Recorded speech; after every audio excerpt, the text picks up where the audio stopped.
911, what's your emergency?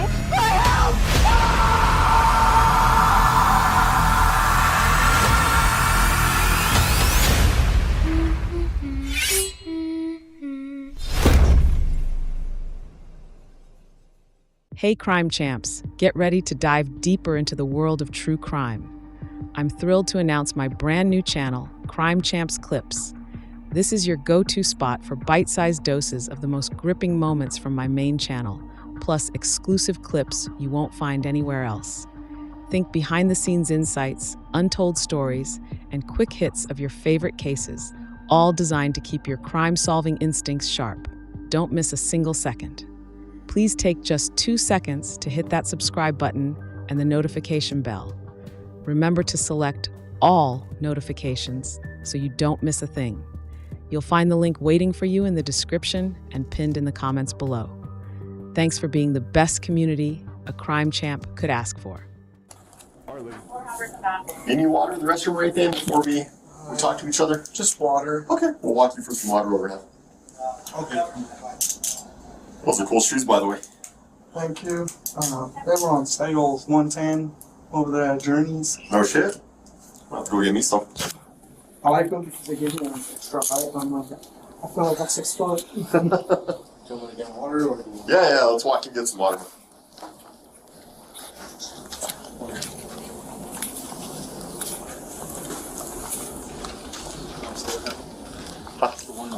No, there's some right over here. I don't know what was in it. Yeah, there's one right here to your left.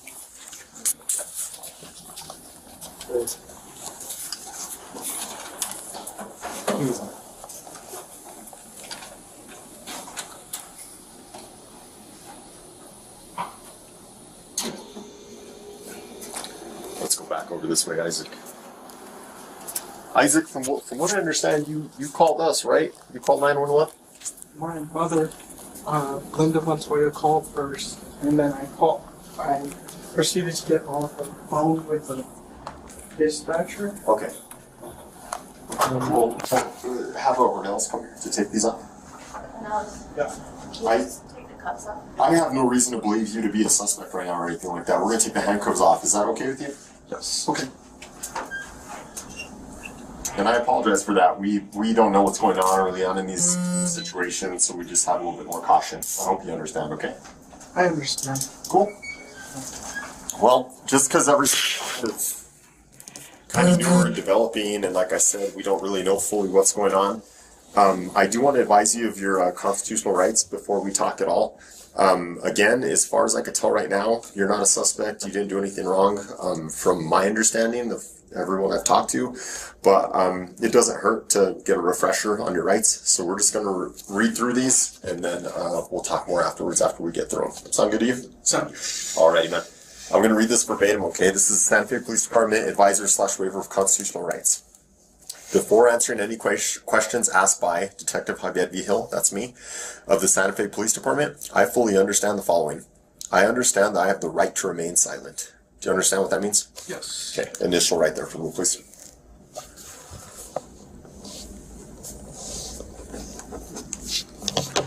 I understand that anything I say during this interview can be used as evidence against me in the court of law. Do you understand that? Yes. Initial there, please.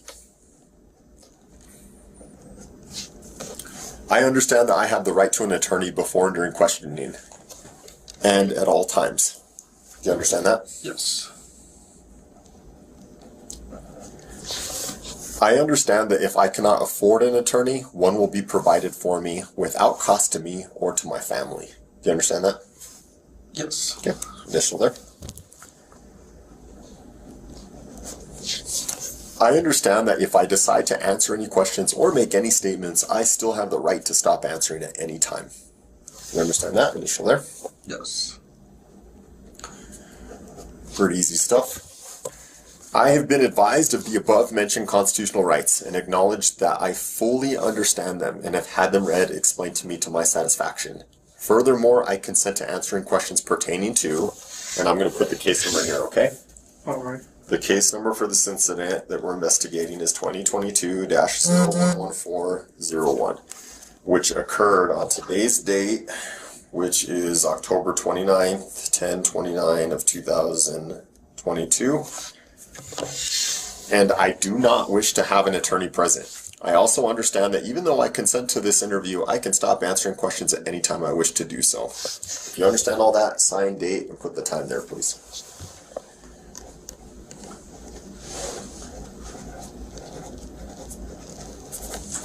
And again, the date is 10/29/2022. Almost Halloween. I'm all excited for Halloween. And Yeah. This kind of threw it off because The time right now, sir, is 3:46 p.m.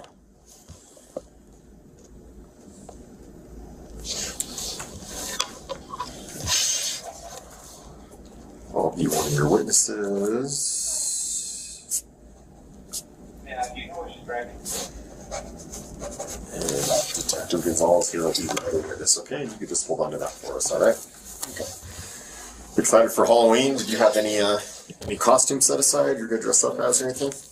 I was intending to dress up as a spooky character to pass out candy with my mom and dad, but Yeah. the mask was deemed, from what I found out, was that there's like masks that are deemed a little too scary for children, so I was like, Oh, yeah. I was gonna paint my face like the Crow. That's cool. Oh, okay. That's a cool movie. Yeah. Well, let's get a little bit more information about you, okay? Have you ever, before we start off, have you ever had an interview like this before with No, law enforcement or anything like that? Well, don't be nervous. It's not like the movies. We're not here to, we're not going to yell at you or anything like that. It's more information gathering. We're just trying to have a conversation with you, and we're just trying to get down to the facts of what happened today and why we're here. Do you have any questions about that? no. Okay. So the only thing I ask is for truthfulness. I'm going to be upfront with you. I'm going to be truthful with you. I just ask that you do the same to me in return, okay? Just tell me the truth and tell me everything that happened, all right? Okay. Let's start with your name. What's your name? Isaac Apodaca. Can you spell your first name? ISAAC. A-C. Spell your last name? APODDACA. A-C-A. Your date of birth, Isaac?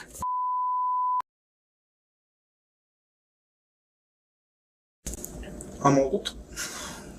How old are you? I live at 5941 Jaguar Drive. Okay. Whose house is that? Is that your house? That is Lanny McCauley's house. Lanny McCauley's house. And who's Lanny McCauley to you?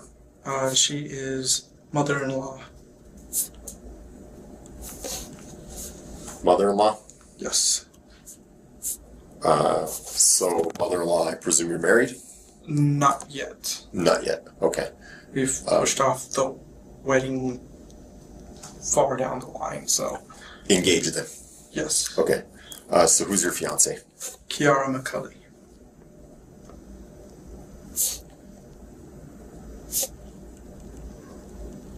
Okay.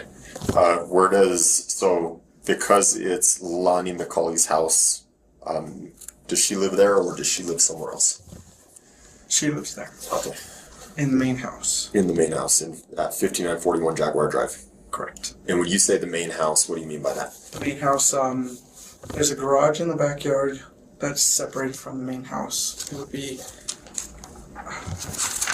If I gave you a paper and a pen, kind of draw it out for me, kind of show me where Jaguar Drive is, show me where the house is. Here, let me start it off for you. How about this? I was gonna do it that way. Let's do it. Let's do it like that. So we'll call this Jaguar Drive. Okay.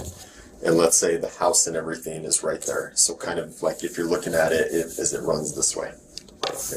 Alright. So the house would be here's the sidewalk.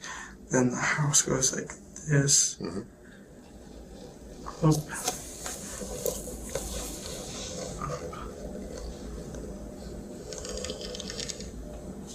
Just a little bit like that. And then the garage would be, this is the back door. Okay. So,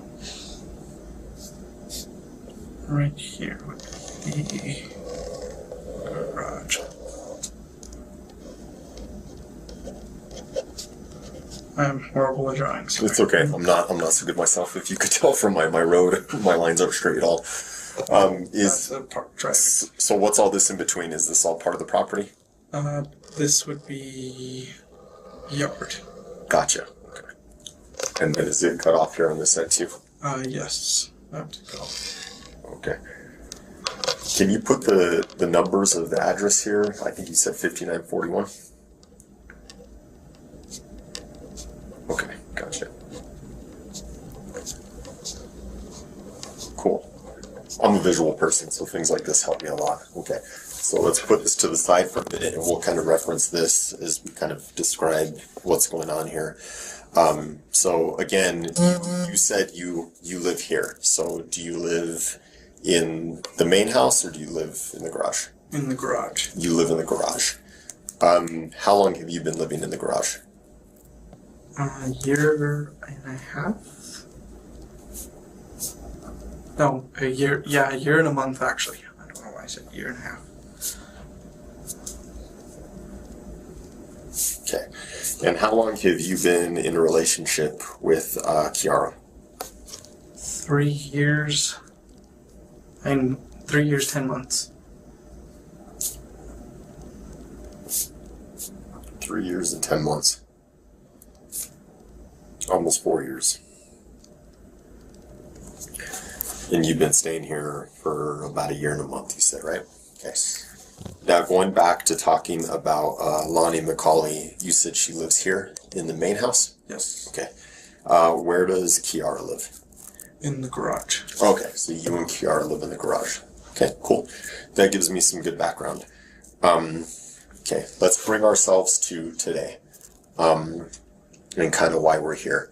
So this is what I want you to try and do, okay? I want you to kind of think back to where kind of all this began before there was ever anything regarding the incident. And I want you to kind of tell me in your own memory what happened from that time all the way to getting here to this interview. I'm going to do my best not to interrupt you, okay? I just want you to give me your own account of what happened, okay? So from the time it began would be yesterday. We were all hanging out. Everybody was talking, happy, normal kind of thing, nonchalant. Nighttime came around and we started falling asleep. Kali did not fall asleep. I did not get good rest because she had been placing something sharp in my back throughout the morning hours. She had been placing something sharp in my back, and I was talking to Grace, who was in the garage as well. I said, we have to go. She's telling us we need to leave. And I said that, and then I proceeded to start packing my stuff. And I left the main house to go use the restroom for the last time. And then I walked him back into the garage. She walks up to me and goes, I did it. With a smile on her face, and I looked at the ground and I was like,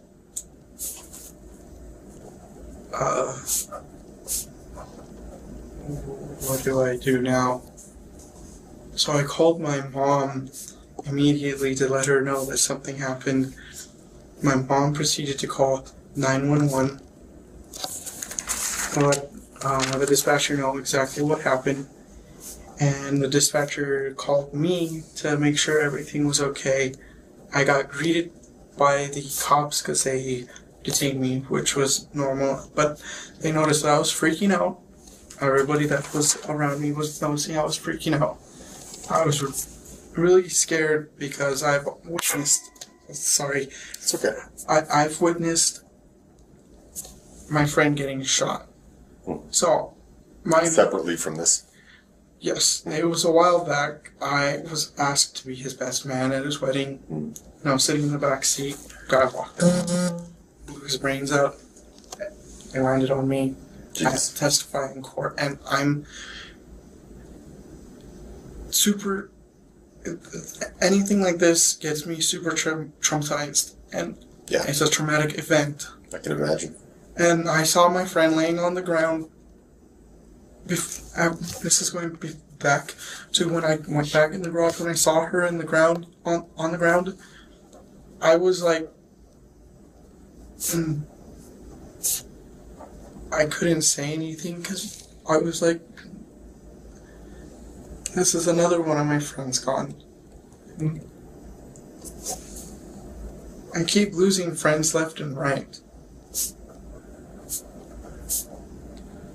So I'm going to go back here, go back to the cops. When they detained me, they had me in the car. They did a search. First time, I had my phone, my wallet with me. And then the second search, before we came here, they took my phone and wallet. And then we were here. We're here I'm here getting interviewed by you nice police officers. Mm-hmm. Thank you for that.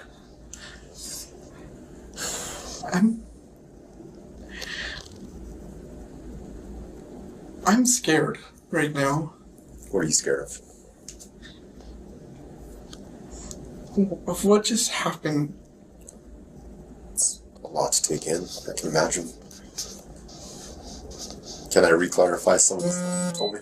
Yes. Okay. I just want to kind of summarize what you told me first, okay? So, going back to yesterday, you were all hanging out, everyone was happy, everyone was having a good time. Nighttime happened, which was yesterday, the 28th. You all fell asleep, but Kiara did not fall asleep. And you said you didn't get good sleep because you felt something poking you throughout the night. Yes. Okay. And then the next day comes, and you told Grace that you two have to leave, because Kiara is telling you guys you had to leave. And then you were packing up your things. You went back to the main house to use the restroom for the last time. When you returned back to the garage, Kiara was standing there, and she had a smile on her face, and she said, "I did it." Yes. And then at this point, you called your mom to let her know what happened. Your mom called 911. Dispatch ended up calling you. Then a little bit later, law enforcement ended up finding you. And then you started talking about how you saw your friend on the ground, and this has been difficult for you because this is another one of your friend's gone. Police searched you. You had a phone and a wallet on you. And then they brought you over here. Is this a good summary of what you told me? Yes. Okay. I want to just clarify some of these things, okay?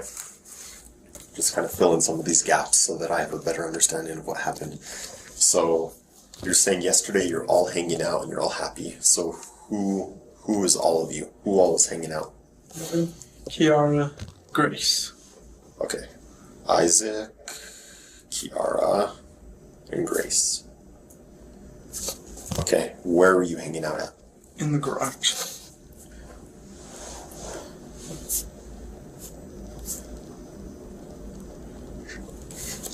Okay. Tell me a little bit about Grace.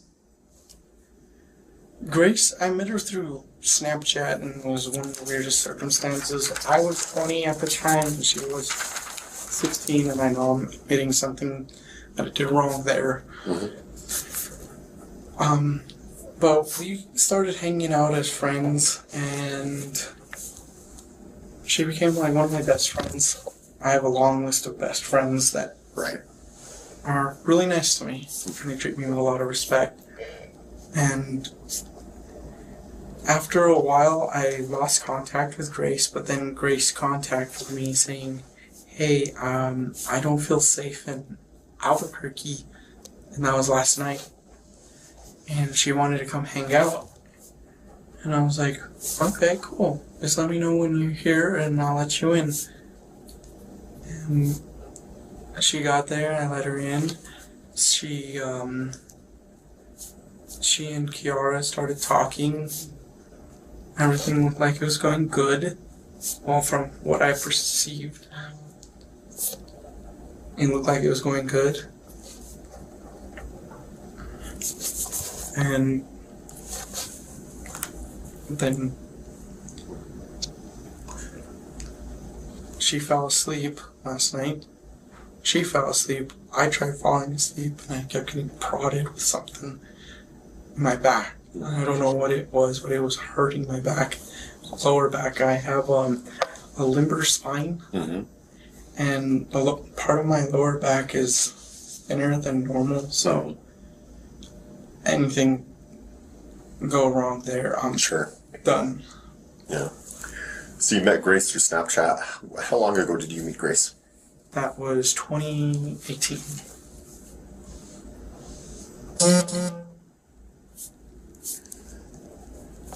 You guys were hanging out as friends. You guys ever date? We did date. Did And date? It was when she was 16, I was 20. Okay. I committed a crime there, but Well, I appreciate your honesty. Understand that's not what we're here for. Okay.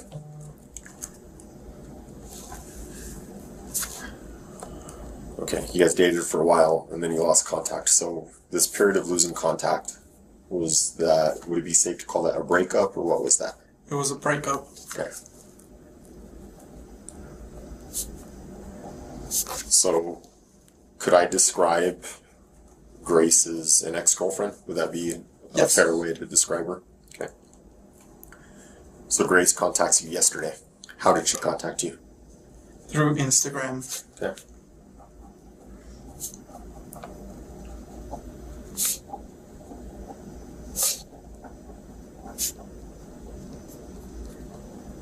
You both have Instagram profiles, I imagine, you and Grace? Yes. Okay. She was asking for a place to stay? A place to hang out for the night. Place to hang out for the night? For the night. Yeah. Okay. So you told her this was fine? Yes. Okay.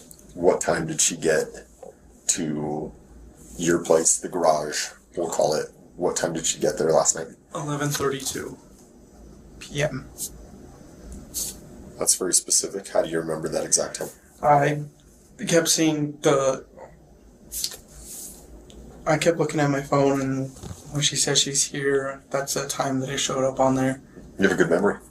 I've noticed so far you're like really good with like your dates, how long things have been, your months, very precise. So Grace arrives. How does Kiara feel about this?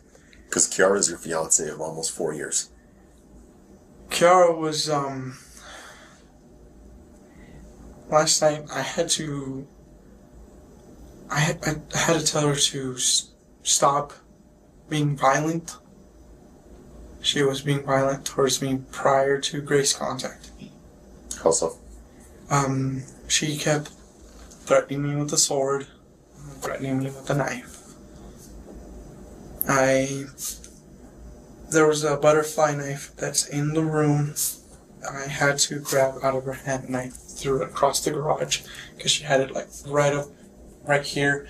And I told her, don't be waving stuff around me like that. Please stop. When was this? Last night, before Grace. Okay. Tell me about that incident a little bit more. She had been swinging the knife around like this, and then she pointed at me like as if she was going to kill me, and she was getting very violent. She grabbed her sword, started swinging it around. There was a dagger she was dragging across my face, and I was telling her to please stop. I'm trying to concentrate and be calm, and this is actually something that has happened in the past where she has actually lashed out towards me, and I got in trouble because of a domestic violence case. Why was Kiara being violent last night? She was bringing up old memories. Well, not old memories, more like old past problems and then telling me, oh, you're just this and that, and you're gonna do the same thing over and over with these people. And I was like, I'm getting tired of this. Then she pulled out the butterfly knife right at me and swinging it around. Can you be more specific? What was she talking about? Old memories, past problems, what's that? I once dated a girl named Janae, and she was thinking that it was going to be like Janae coming back over, except that wasn't even the case, and I told her, please stop bringing up my past and throwing it in my face. So she went and brought up another instance, which was 2021. Her name is Mary Lou, and she started throwing that in my face, and I started getting tired of it. I was like, please stop bringing up my past. This is the present. Are you describing like kind of jealousy type things? Yes. Okay. So at this point where you guys are arguing and she's bringing up the past, does she know that Grace is coming over? Yes. Okay. Did that have anything to do with this interaction? I think so. Kiara also has a past with Grace. No, they know each other? Yes. What's their past? They are exes to each other. Oh, they used to date each other? Yes. Okay. How long ago was that? 2017. It roughly, from what I was told, lasted 11 months. Okay. And what happened there? Do you know the background there of why it ended?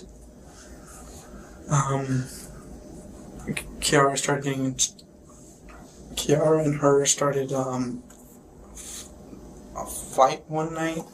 It was in front of their friend Brady. Grace brought a knife up to Kiara's throat, and it took the act of Brady to punch Grace to get that. Grace, at that time, put a knife to Kiara's throat? Yes. Okay.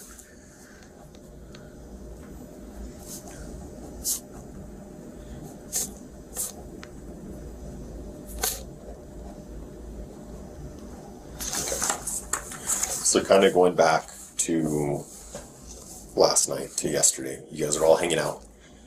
You, Kiara, Grace, you and Kiara had kind of had this argument before Grace arrived over the past, over old things. During this argument, Kiara had kind of swung around a sword and pulled out a butterfly knife. You said something about the butterfly knife, that you had to take it away and throw it away? Yes. Where did you throw it to? I threw it to the back of the garage, which is by the garage door. It should be like right there by the insulation still. There's some insulation to the back of the garage door. Inside the garage still though? Yes. Okay. Can you describe that knife to me? It's black, but with red tiger's eye stone on it. And can I draw it? Or Yeah, sure. Let me give you another piece of paper. Okay. Let's just do a drawer.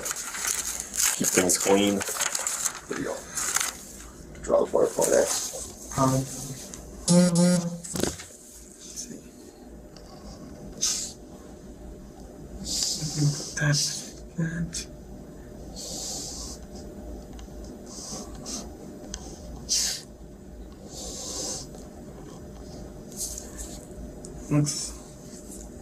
Knife looks like this with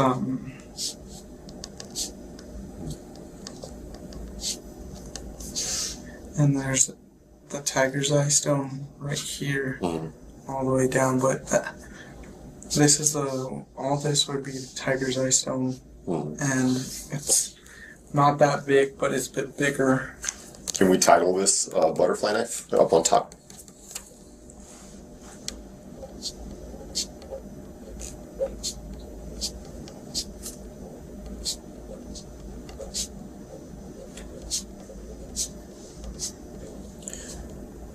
Can you list me out the description for the butterfly knife? Mostly colors for blade material or blade color, handle color, things like that.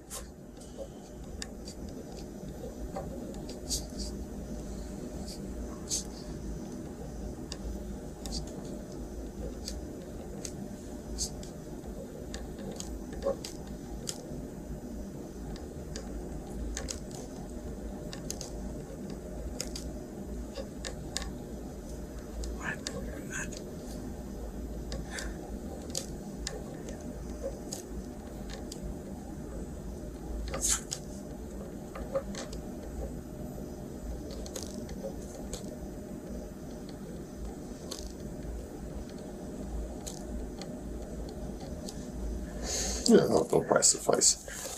Can you just initial down here at the bottom? And today's date again. Yeah, sure. The 10/29 of 2022. Let's do the same thing for this one. Just initial and put the date right there. Just so I remember who drew these.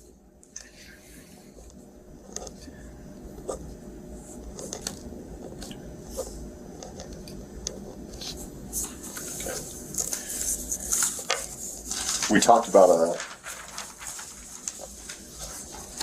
a samurai sword being kind of swung around too. To explain to me more about that.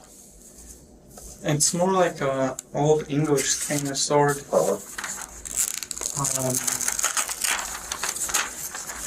don't know if you're like a fan of Lord of the Rings. Oh yeah, absolutely. Aragon sword. Okay. So It looks like that, or is it like a replica? it looks like that. It looks like that. Oh, why am I doing this?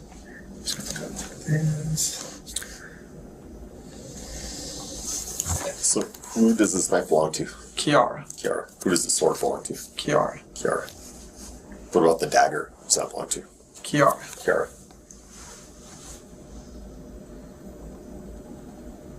Let's see if I can do it right. And the place. Well,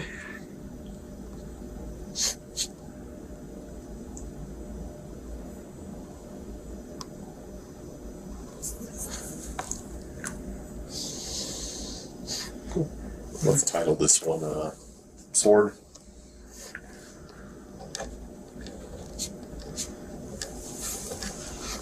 And let's describe it over here. Just colors here.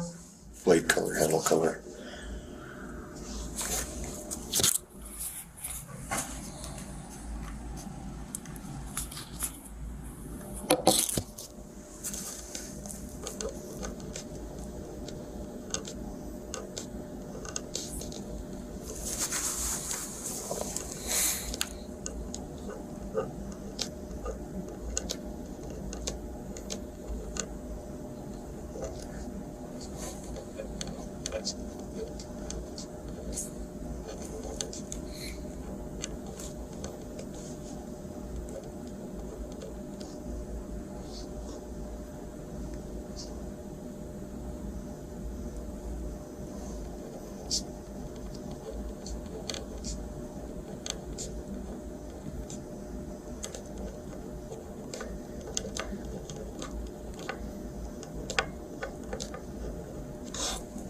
You could just initial and date at the bottom.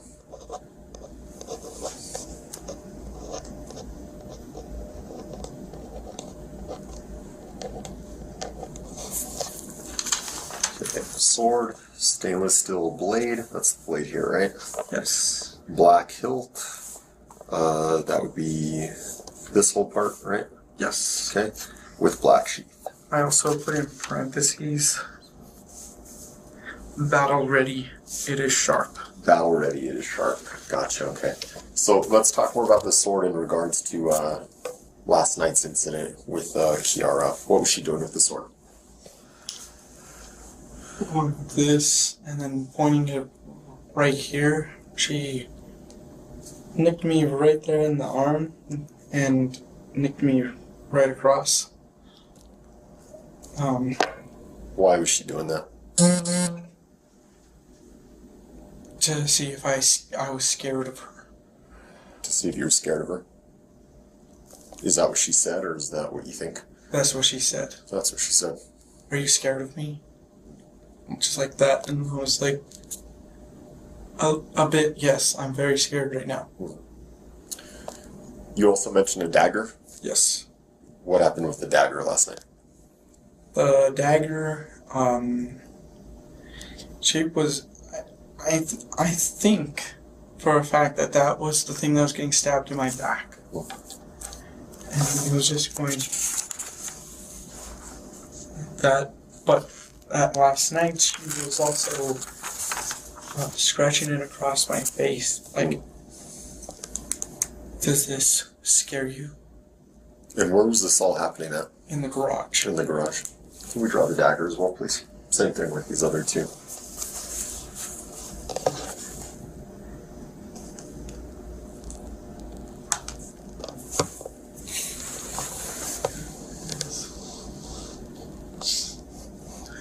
This one a little more tricky. Because there's a hilt with it. That's the guard. Mm-hmm. And then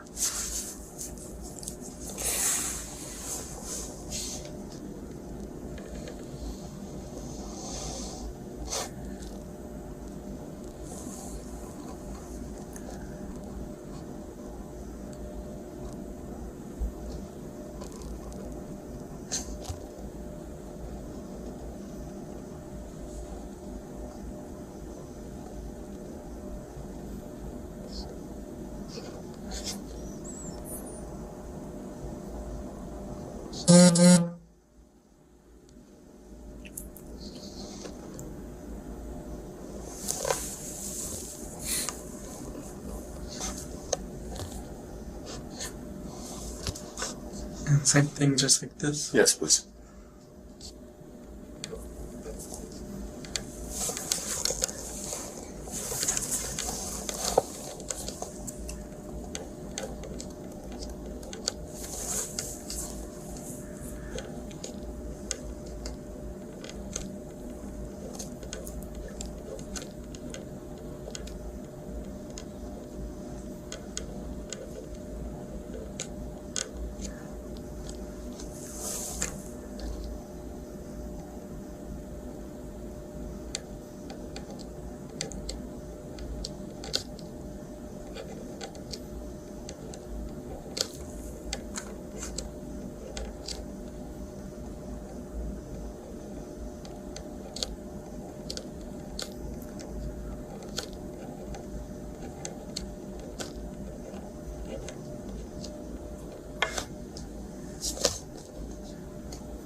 Okay, let's keep these kind of for reference if they come up again.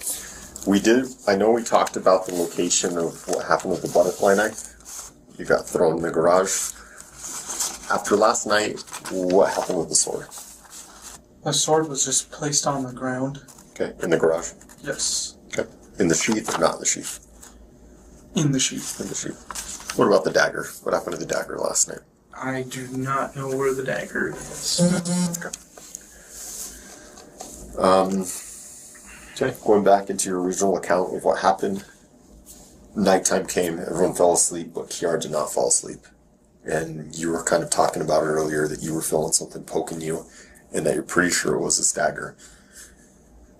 Yes. Did you get any injuries from that last night? Have you checked? I have not checked. What do you think? Whereabouts were you getting poked? Like in your back? Like, Can you pick up your shirt and stand up if you feel comfortable? Can we look? like right here, and I don't know if there's anything, but Yeah. it's really sore back here, like it's hurting. Okay. About how many times would you say you were poked last night? 15. 15 times. Around what time was this happening at? This would have been 6 o'clock in the morning. 6 a.m. Were the pokings, as you described them, were they spread out, or were they all at the same time? Out. Over what duration of time? From 3 a.m. all the way to 6 a.m. 3 a.m. to 6 a.m. spread out. Okay. About 15 times.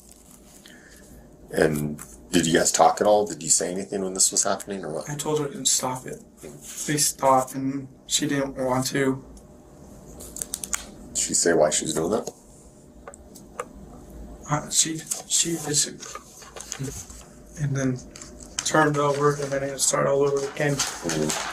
And I was like, please stop. It's hurting me. Like, it's really hurting my back.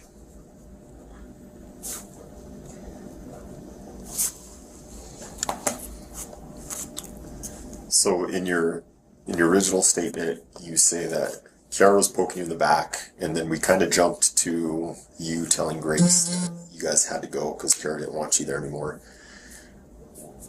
How did you know that Kiara didn't want you guys there anymore? She woke up. Well, she woke up from what she says she slept, but she was awake the whole time. And she turned over, told me, you guys need to get out. I don't want you guys here. And then proceeded to start playing with something. I don't know what she was playing with. It was really freaking me out, so I was trying to get out. I was in and out of the room, trying to contact my mom to pick me up, to get me out of there. What time was that at? I contacted my mom around, I would say, 12. What time did you guys wake up at? What time did you wake up at?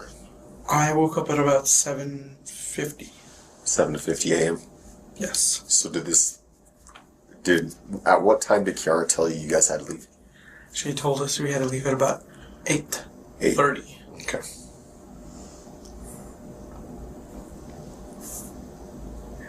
I'm being honest. And between 8:30 and to the time your mom called 911, kind of what happened in there? I was packing my stuff, getting ready to I was just gonna walk it all the way over there. But when I packed my stuff, I went inside the house, which was a stupid mistake for me to go in the house, use the bathroom, and then come back and see what I saw. So what time did you go to use the restroom? That would have been 11:40. 11:40? Yes. How long did you use the restroom for? About 30 seconds. It was quick. Number one. Okay. What do you mean by number one? Pee. Pee. Okay. And then after you peed, you went immediately back to the garage? Yes. So around what time would you say that was at? 11:47. How certain are you about the time? I'm really certain. Really certain about the time? Okay. So you go back to the garage and tell me in detail what you see.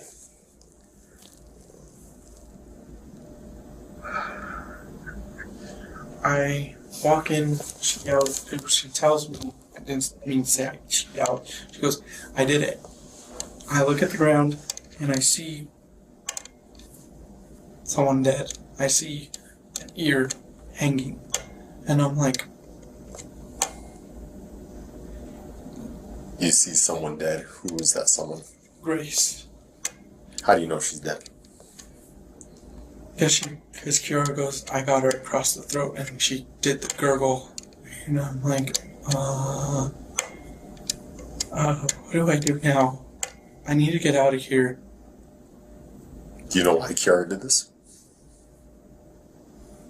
No. What were Kiara and Grace doing before you went to the restroom? They were just sitting there.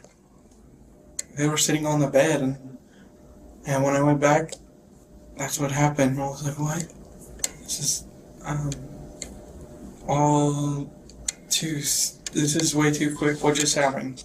I'm really freaking out on it because that's my friend. Mm-hmm. And then Kiara is now my ex. She's involved, and I'm freaking out because I just wanted to leave. Yes. Describe to me more what you see when you go into the garage. So, I'm not familiar with this garage. Let's go back to our pictures. Did you enter through like a door? Do you have to open up a large door in the garage? Where did you enter through? So The door would be right here. okay, you could draw that if you want. So that's the door into the garage? Yeah. Is that the one you enter? Yes. And where is Grace Lane when you see her? Outside the box. Here's the door. She is within right here. Right. She's off the bed on the ground. And where's Kiara at? She's also off the bed by the TV. Where's the TV at? TV. Okay. And show me where Kiara was at too.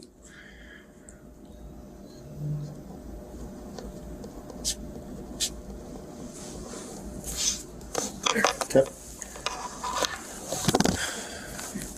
Describe Grace to me more, her injuries. What did you observe? I saw an ear cut off. On something with her knee. That was right here. I saw blood right here, blood right here, and started seeing blood right leaking out. It's like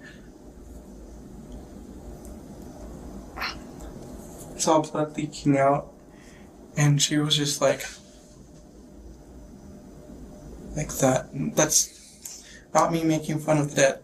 I have a very strong rule on that. But You're describing something to me. Yeah, I know. Okay, what about Kiara? What did you observe about Kiara? I would like to stand up, and if you can too, for this. Is that a possibility? Or For what? to show you exactly what I observed. Well, just describe it as best you can. I did it. And she tried touching my hands, which I was like, I pulled away because I was like, don't touch me. She had blood all over her hands, all on here,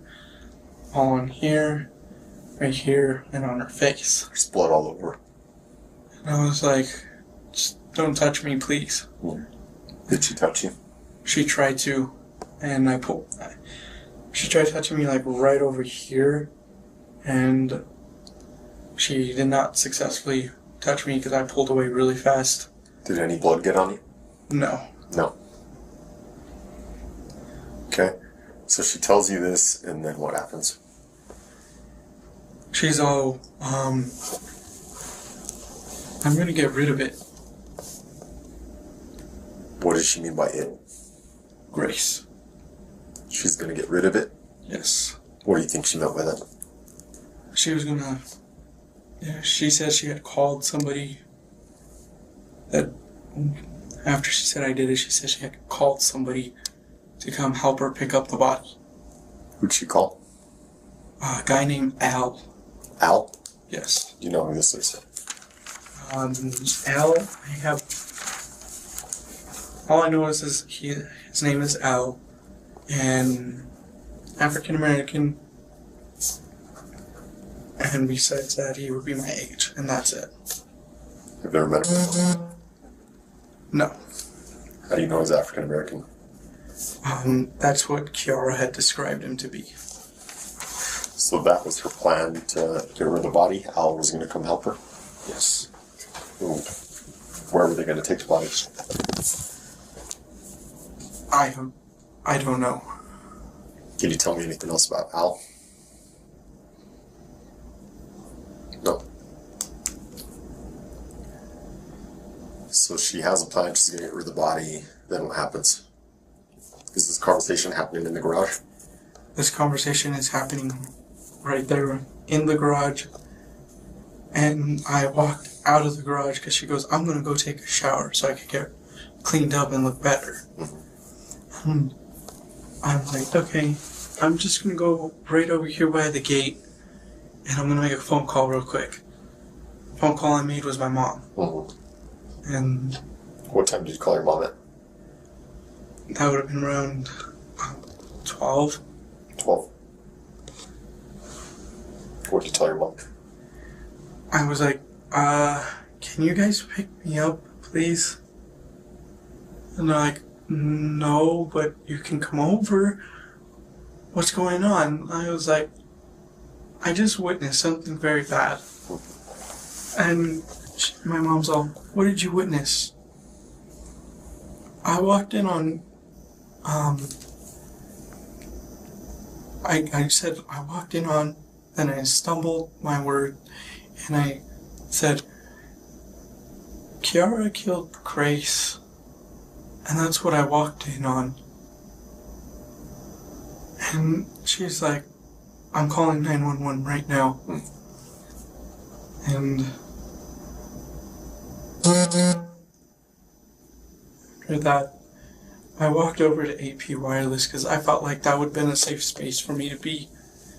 And the guy there, he's friends with me. He said, just sit right here. You're okay, dude. Just sit right here. If anything happens, just know you're in a pretty good safe spot away from him. Yeah. And then the cops met me, and I got scared because I was like, oh no, I'm in trouble. But then they're like, oh, we're detaining you to question you. And it's like, okay, cool. I had a panic attack in the cop car. I don't know if one of the officers said anything to you. I didn't heard that. I had a panic attack. That's a lot. What you just went through, you know. That's tough. I passed out. The cop went like that to see if I was alive or awake. And I woke up right away, and he's all, what's wrong? I was all, I just passed out. I'm sorry. How do you feel now? I'm still shooken out. Well, you let me know if you need medical attention or anything like that.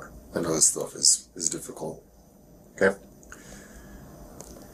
All I want to do is I just want to get my stuff and go back to my mom and dad's. Because at least there I know that I'm safe. I'll try and make that happen for you as soon as I can, okay? Right? Just scared right now. Did you see anything else in the garage? Anything else stick out to you? There was blood on the sheets that I had purchased. Okay. Everything that happened today, it's like really shaking me up because I've witnessed my friend get murdered. I've witnessed another friend get murdered a second time.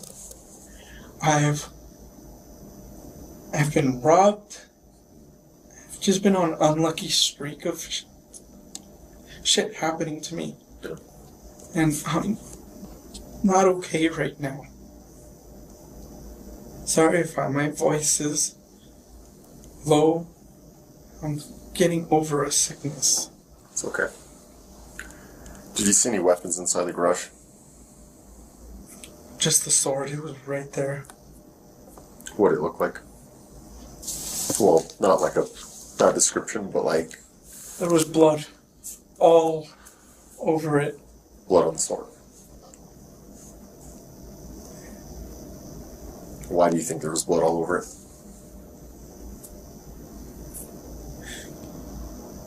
That's what Kiara did. And I think the only question I have left for you that's kind of coming to mind is, you're saying you were told to leave 8 in the morning, right? yes. You start packing up your things to leave, and then this happens a little before 12, right? Yes. So what took so long to leave in that 3-hour gap? My mom, I was trying to call her before that. I was like, I kept calling her through Facebook. She didn't want to pick up, so I finally called her through her phone number. And then that's when she started picking up and saying, hey, what's going on? I was like, I need to be picked up here. Please pick me up. And they're like, no, we can't pick you up right now. We're out and about, and I was trying to find another ride or something. Okay, that makes sense. And then between when this happened, 12, and I think we got the call a little after 1:30. Yes. Kind of an hour and a half gap there. I know you said you called your mom and she quickly called 911, but it doesn't really seem to line up with our timeline, at least from... Can you help make me understand that? Was there a long period of time that you and Kiara were trying to figure out what was going to happen? There was a long period of time. It was when I was standing on the side of the garage. Tell me about that. I was hyperventilating on the side of the garage. I was like that, and then I made the call to my mom. My mom made the call to y'all. But I was just, I was shooken up, and I know I should have been the one to call. I know I should have been the one to call y'all. But I was shooken up. I feel like I'm going to pass out. Yeah. And just take some deep breaths. I didn't expect any of this to happen today. No one knows when these things happen. It's difficult.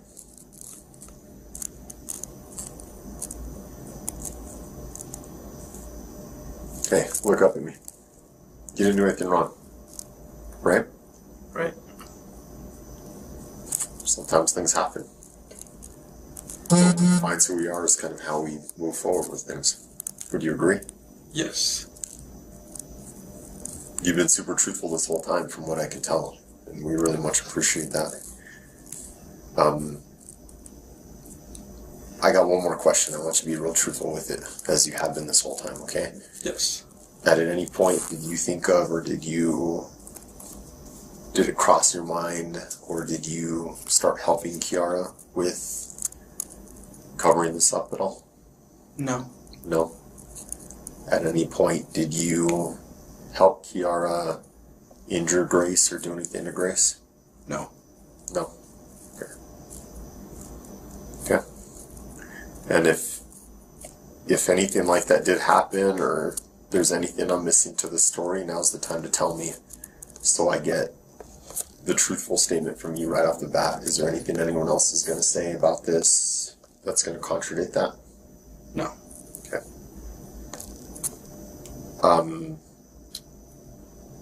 Talking about Kiara's mom, your mother-in-law, did she know what happened? No. She didn't know. All she thought was Kiara was still asleep or just being her normal, routinely self, which is stay away from her mom. Kiara went from the garage to the main house to shower. Is that what you said?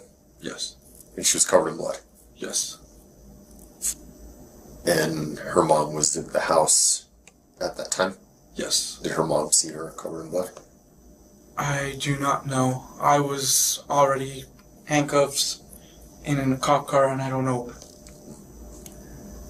How many bathrooms are in the main house? One. One shower? Yes. How do you feel? Still like I'm gonna pass out, but You want to take a break? no. No? Well, I need a little break, if that's okay with you. I'll use the restroom real quick. And then we'll see if there's anything else, any other questions we have, or anything else that maybe you want to tell us. And then we'll go from there. Sound good? Sounds good. All right. Hey, thanks for your time, Isaac. We'll be back in a bit.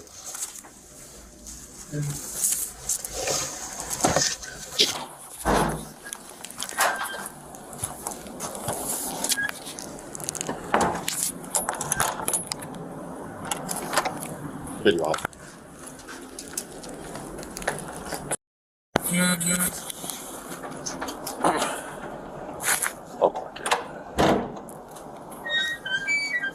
Hey Isaac, so I have your cell phone.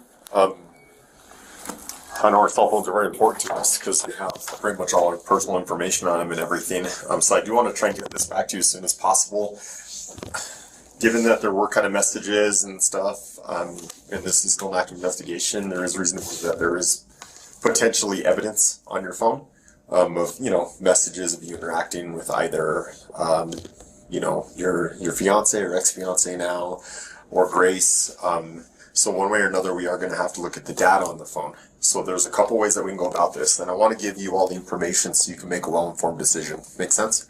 So we can either do a search warrant for the data on the phone. It's a little bit of a process because we have to complete the paperwork, and then we have to send the cell phone along with the paperwork to the Regional Communications Forensic Laboratory in Albuquerque, and then it gets put in the queue of phones that they have to extract data for. Usually turnaround time is around 6 months to a year before you get your phone back, before we extract the data from it. The quicker option, and this is completely up to you, we can complete a Santa Fe Police Department electronic device consent to search. And it's just a fancy form and a fancy way of saying that you're giving us permission to extract the data from your phone and only look at things pertaining to this case. Like I'm telling you, messages, you know, different things like that, different data that, you know, that helps with our investigation. So if you do want to do this, I've already kind of pre-filled it out for you. Date, location, this is the case number, kind of same thing as that other form. This is your name right here. This is your date of birth. I am Detective Javier V. Hill. This is your phone right here. This is your IEMI number, okay? And then all we would need is your phone password, and you sign this, and then we can get the extraction done so you can get your phone back sooner rather than later. You're welcome to look over this form and read it for a bit, and let me know if you have any questions. Right here, correct? Yeah, sign right there, please.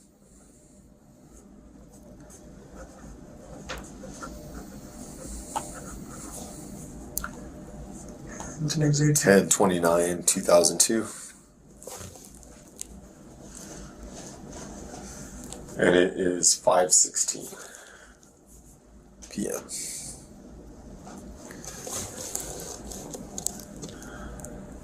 And the phone password? There's a password. No password. It's just a quick swipe up and that's it. Okay, let's see.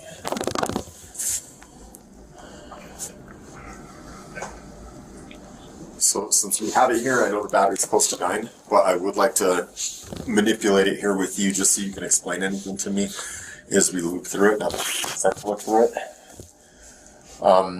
Okay, messages. Did you have any messages between you and Grace? Put an Instagram. Instagram, okay. And I'll if it's okay with you, I'll handle the phone. You just tell me what. Okay. Right there, and then there's Yumiko Jennings right at the top. Okay, that's her like profile name. Okay. Let's see. Okay, so this is kind of when everything started. Hey, I got kicked out, and she's telling everyone to leave her house. I'm going to head to my fam's place. Is this her saying that? That's me. Oh, okay. What do you mean when you say that? I'm heading to my mom and dad's house. That's what I was meaning. And the kicked out part. Oh, is this today? Yes. Oh, this is today at 12. Hey, I got kicked out, and she's telling everyone to leave her house.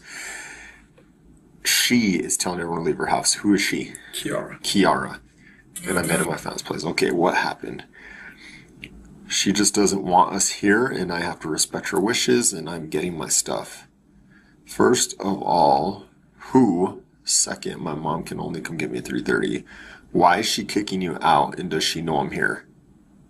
Wait a minute. I thought you guys all hung out the night before. We did. So how come she doesn't know she's there? I was very confused, and I told her She's kicking me out because you're here and she knows it. So it's sounding like to me, just take a pause real quick. Did she not know she was there? Because that's what it looks like. she knew she was there. Then why is it looking like in these messages? She knew she was there, and she was playing She was acting like she didn't know where she was. Who was acting like? I'm so confused. Who was acting like who didn't know who? Grace was acting like she didn't know where she was. Okay. Even though we had talked. She is kicking me out because you're here and she knows it. How? She is right next to you. What the fuck, really? How fucking great? Yup. Why though? She is not wanting to deal with it. Us being here, and I broke her trust. She is not in the best mood. She is not wanting to deal with what? She's not wanting to deal with us. What does that mean? She didn't want us there at all. Okay. But it says she is not wanting to deal with it. I should have been more. I'm horrible with my words. I'm horrible with how I type. I'm just trying to understand too. It was just a meeting. She didn't want to deal with us. Okay. Being there, because I know how she feels. My mom's coming to get me soon. Okay.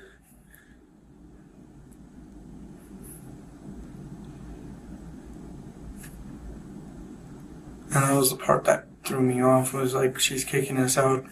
Why is she kicking you out? And how does she know I'm here? I'm like, we discussed this. So she is right next to you.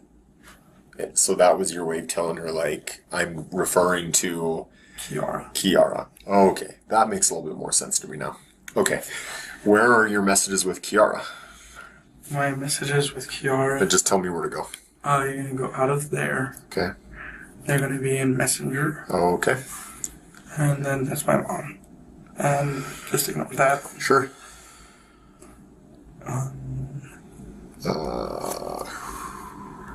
Maybe the Puggy. Puggy? Mm-hmm. This one right here. Okay. Alrighty.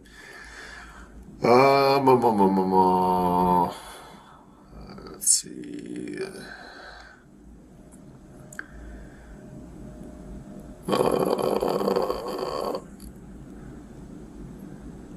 Whoa, those are a lot of emojis. Okay, we're just gonna start from there. How about that? This is at 11:56 a.m. What? And that's forgive me, I forgot her name for a second. This is your fiance saying this? What? Yes. Hey, I have a plan with what I said. All I have to do is be over there at my fam's place and call the cops for a breaking and entering. What are you talking about there? It was something that happened in my family's house. We've been trying to figure out who has been getting into my storage. Mm-hmm. I have stuff in my storage and they keep finding it unlocked. And that was something entirely different. Hold up, listen. Okay, plan B. Just tell her she needs to leave. Follow my lead, my lady. Just tell her to leave, dude. I'm in a mood. I did, through Insta. So now what? Operation, kick out, me following the call to the cops once at my family's. What does that mean? That was, I was talking about, because she had asked me to leave. And that's why I said Operation Kick Out, because every time I get told to leave, I say Operation Kick Out. Because it's her go-to thing to tell me to leave. And it's like, she kicks me out, and then a few days later, she'll come back over and stuff like that. But to call the cops at my family was because of the breaking and entering. So, according to you, you're talking about two different things at the same time? Yes. Okay. How about I just explain why I'm angry and why she's not wanted? Okay? Show me what you sent her. My plan. Okay, cool. And those are the messages that we looked at earlier between you and... Yes. Okay. It worked with Christian. She says she is leaving at 3:30. She's mad. 3:30. Mad still. Yeah, why don't you pop off my little firecracker? What would you like me to do? Stab her? I don't know. I don't have the energy to do shit. What's this?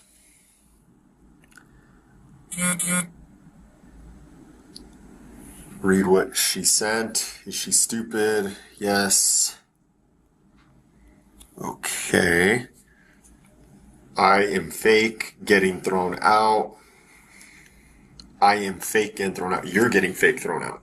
Yes, that's usually how it happens. Is I get told to leave, Mm-hmm. and 5 days later, she asks me to come back. Uh-huh. Follow my lead, my lady. We can hear you. They want me to spend what I have. They want me to spend what I have saved for the house. Don't. What the fuck? What does that mean? They want me to spend what I've saved for the house. That was me talking to my mom and dad. They wanted me to get a motel, which is not a good idea because I don't do motels. Don't. What the fuck? Or WTF rather. I know how to, and I am not feeling good. Still told Steven, and he said okay. You heard that right? You heard what? What's she talking about? You heard that right? I have no clue. Yeah, Rune is legendary pink spotted Pokemon. Unless I ask your mom to give me a ride to Target and you do what is needed. What do you mean you do what is needed? I have no clue. From this on, from beyond here, I don't know what's going on. You don't know what's going on? But these are messages from you? There, I do have another cell phone. Didn't tell you guys about, but it's still over there at the house. At the house. Okay, but this is the one you use? I use that one primarily only for work and family. Okay. So you didn't send these messages? Or you did? On this, from down on, no. Oh, okay. Her mother is her backup ride. Okay.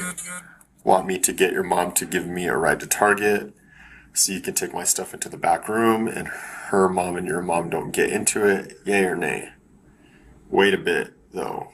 Okay, how long? Until there's a clue on when she's leaving. She admitted to me when she lived at those apartments. And she was sober then. She admitted to me also back when I first met her calling you crazy.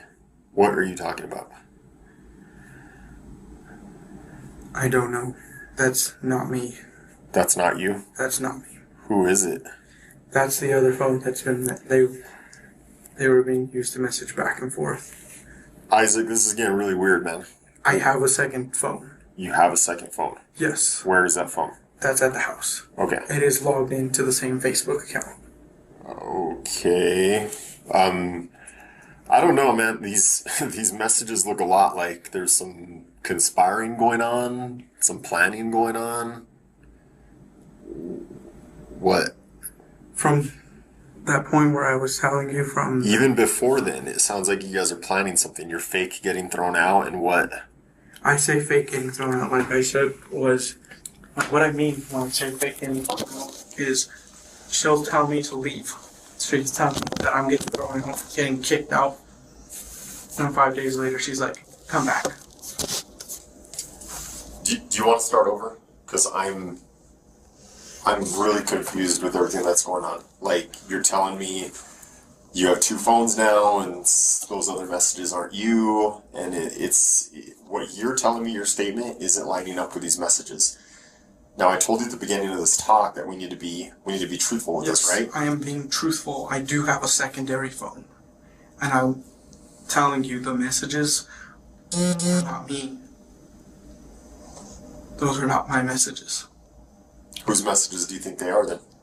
They're from Kiara to using my Facebook, from me to Kiara, but I can't quite explain how it looks. Kiara to Kiara?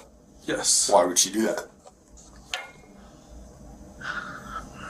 She's been, like I said at the beginning, I was a part of a domestic violence case. Yeah. And, Who gets the charter, please? Domestic violence case and what? It involved her, but before that, there was problems in our relationship, and ever since before that, she's been trying to get revenge, and she's been talking to the people to...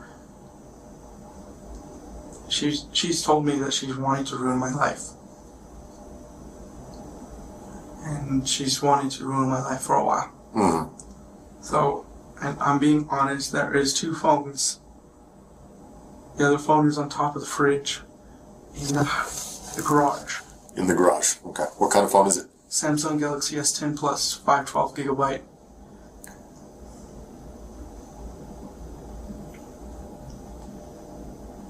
Has a clear case on it. Okay. I got some follow-up questions for you regarding some of the other things that we had talked about. I just want to clarify some of the... I kind of was looking through our statement, and I just want to kind of clear up some of the haziness that I have. So Grace spends the night last night, right? Yes. What are the sleeping arrangements like? We were all sharing the same bed. You were all sharing the same bed? Yes. Who was sleeping where in the bed? Grace was right here facing the garage door. Okay. The big garage door. Okay.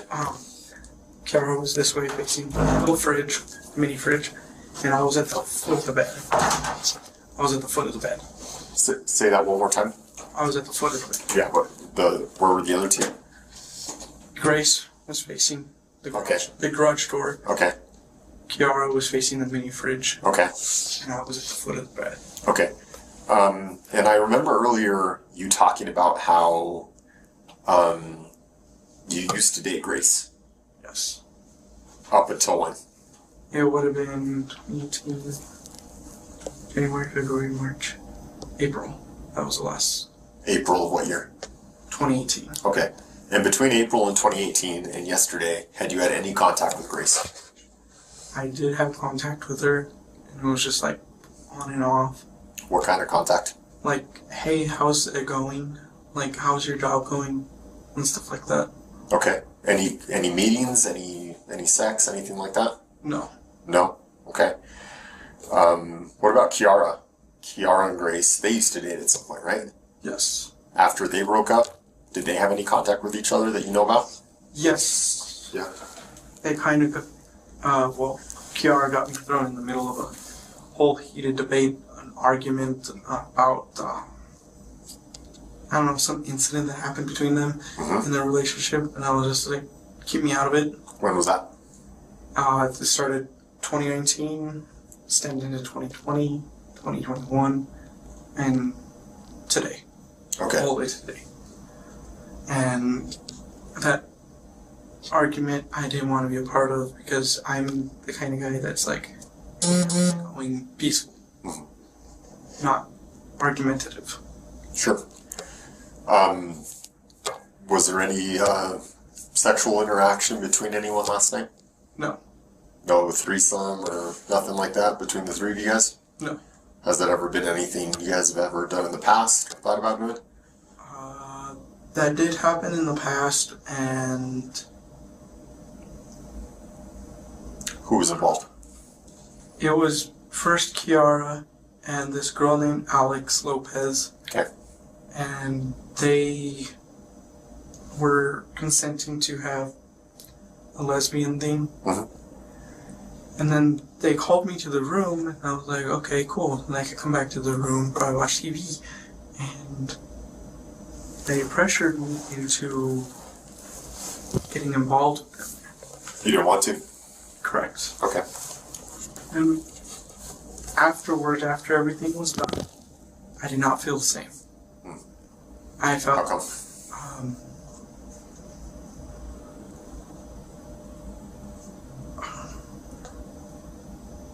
I was peer pressured, Mhm. and I was pressured into a corner. Not figurative, literally, pinned into a corner to do this. To do a threesome. Yes. Okay. What about last night? There was no threesome, there was no sex, nothing. Was that ever on the table? No. Okay. Was there anything romantic going on between you and Grace? No. What about between Grace and your fiance? Kiara? I don't know. You don't know? Was Kiara okay? Was Grace coming over last night? She was alright. She was all, text me when she's here. Please text me when she's here. So she wanted to come over too. So what happened? We're missing something somewhere to where Kiara's okay with Grace coming over. You have a prior relationship with her, Kiara has a prior relationship with her. And then the morning comes and Kiara wants you both out. What happened? Help me understand. Don't think about it. Just tell me what happened. She just wasn't in the mood. Who wasn't in the mood? Kiara, she wasn't in the mood. The mood for what? For us being there. For who being there? Me, Isaac, and Grace. Why? Because she felt as if we were walking all over her. Why? Because she's okay with you inviting her over. She was excited about it, is what you just told me. So what changed that she feels like you guys are walking all over her? I don't know. You don't know? I don't know. What all did you guys do last night? You guys said you were having fun, having a good time. Tell me more about last night. We were having fun talking, listening to music, then we listened to music on the TV. Any alcohol? Any drugs? No. Nothing. Are there any alcohol or drugs in the garage? No. No. Any alcohol or drugs used by anyone this morning? No. No. Do you ever drink alcohol or use drugs? I can't touch alcohol or drugs because of probation. Oh, you're on probation. And if it slips in my system, game over. Yeah. What are you on probation for? Trespassing and committing $1,000 worth of property damage. What? Where at? Hispaniola. It was because, and it's gonna sound stupid, but sound smart. I won't judge you. What happened? We were staying at somebody's house, and the person we were staying at decided to steal a Nintendo Switch. I took it upon myself to become Conan the Barbarian and go over there really pissed off and angry. And I busted down the door, asking for my Nintendo Switch, and that was it. I didn't want anything else, like no money, nothing of these people that these people had. Conan the Barbarian. What do you mean by that? What? I get the reference, but what were you doing? I ripped the door off the hinges. Okay. From the outside in. Were you armed? No. No. So I was imagining like a sword or something. I see Conan the... Okay. Yeah. Yeah. When that happened... So you're on probation for that? Yes. When did that happen? That happened in June or July 28th. I can't remember which. June 28th. June 28th of this year? Yes. Because I remember July 28th being my sister's birthday. Okay.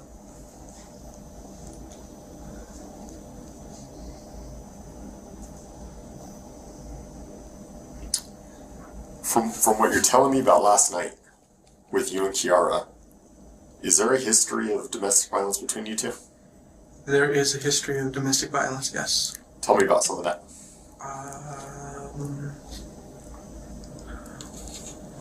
The first act of domestic violence was towards me. Mm-hmm. And we were living at a friend's apartment. His name was Sean.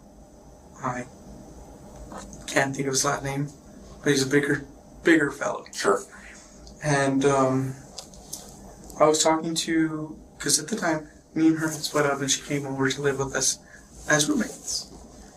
I was talking to my girlfriend at the time, her name was Janae, and as I was talking to her, Kiara came, swung at me once, swung at me twice, and then kicked me. I pushed her away to get away from it, and then she kicked me in the groin. How long ago was this? 2020. Last night you're describing weapons. Has there ever been domestic violence involving weapons before? Yes. How many times? 3. Okay. What kind of weapons? Knives. Knives. Similar to like what happened last night? Yes. From Kiara towards you. Yes. What's her fascination with weapons and threatening you? She wants to see if I'm scared. If you're scared. Why? Because everybody knows me as a big jolly green giant. I could see that. I'm very peaceful. I'm like the kind of guy that'll be like, hey, what's up? Shake your hand, friendly. Give you a hug. Yeah. I'm also the kind of guy that, like, if I don't know you, don't hug me. So I'm a germaphobe. Oh, okay. But she wants to see if she can somebody, I guess, that told her about my past. Well, that somebody was my sister. That I could be an angry person. She wants to get you angry. Yes. Why? To see what kind of reaction would come of it. And I've been bottling my anger and turning it into the one thing that I love doing is instead of using anger and hate, love and peace. Yep. That's my thing. Anytime somebody is angry, I bring in that energy and I return it back as a positive. Gotcha. Is there anything sexual behind this weapon fascination that Kiara has? Do you guys ever use weapons during sex or anything like that? No. No? I'm actually terrified of anything near myself. Yeah. Especially since I had another friend. This is going to go completely off topic, but another friend of mine stole some knives from me. Mm-hmm. And this is when I could have knives. Yeah. And she had put in the journal a lock of my hair and a story about how she wanted to have some kind of act with me while slicing my throat. And I was like, okay, we're done with weapons. Yeah, I can see that. So back to Grace. You hadn't talked to Grace for a little while, right? Just off and on? Yes. What made her comfortable to message you last night and want to come over? She thought I could be a safe place. That I was a safe person. Because she said herself that she was unsafe in Albuquerque. And she knew Kiara was going to be there? Yes. How did she know Kiara was going to be there? I had told her.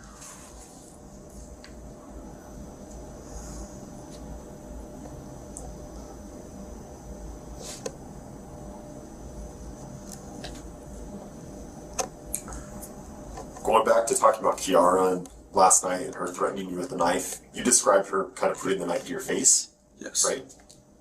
Was she saying anything to you when she was doing this? Are you scared of me? Yeah? Just like that? What if I dragged it deeper? Mm-hmm. And I was like, please stop, please stop, please stop. And I yelled about 4 times, and the word stop does nothing towards her. Was that before Grace got there? Yes. It's like if, take for instance, for example, you told me to stop and I just kept pursuing you. That is basically what I mean. It was a non-stop pursuit of trying to scare me.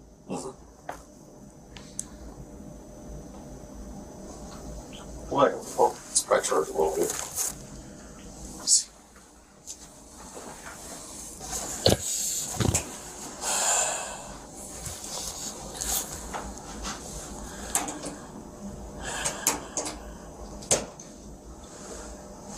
Uh, 3:44 a.m. That was this morning? Yes. Okay, let's back up a little more then. Man, you guys message a lot.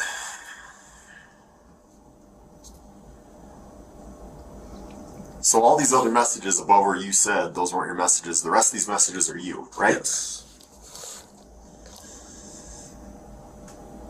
This is Wednesday, Thursday, Friday. Okay, we'll start here.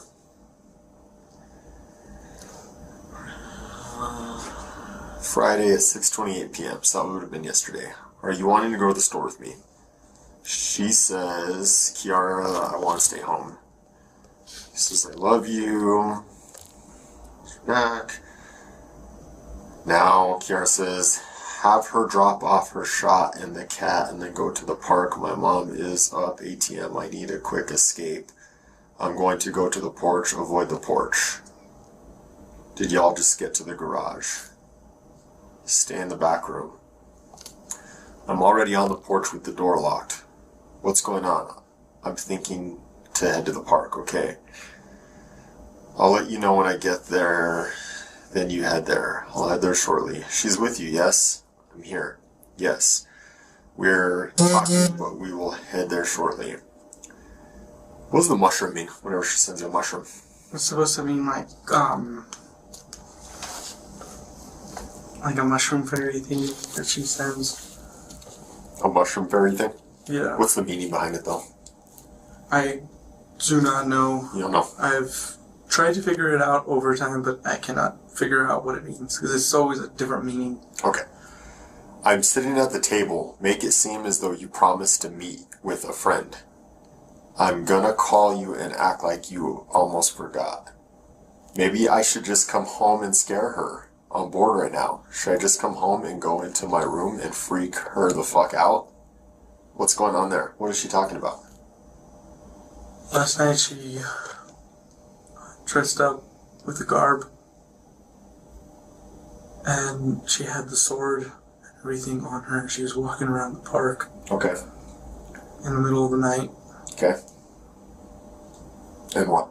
And after when she said that, like, she wanted to freak her out, I just told her, well, just come talk to her. I wanted everything to just get squashed. I wanted it to all end. Why should I bother talking to her? So it almost seems like Kiara knows she's there, but it doesn't sound like Grace knows anything about Kiara. Grace knew that Kiara was there. Kiara was where? In the main house. Okay. So then how is she gonna surprise her then? How is she gonna come home and scare her? Like what? She was coming up to the house with her garb and her sword and everything like that.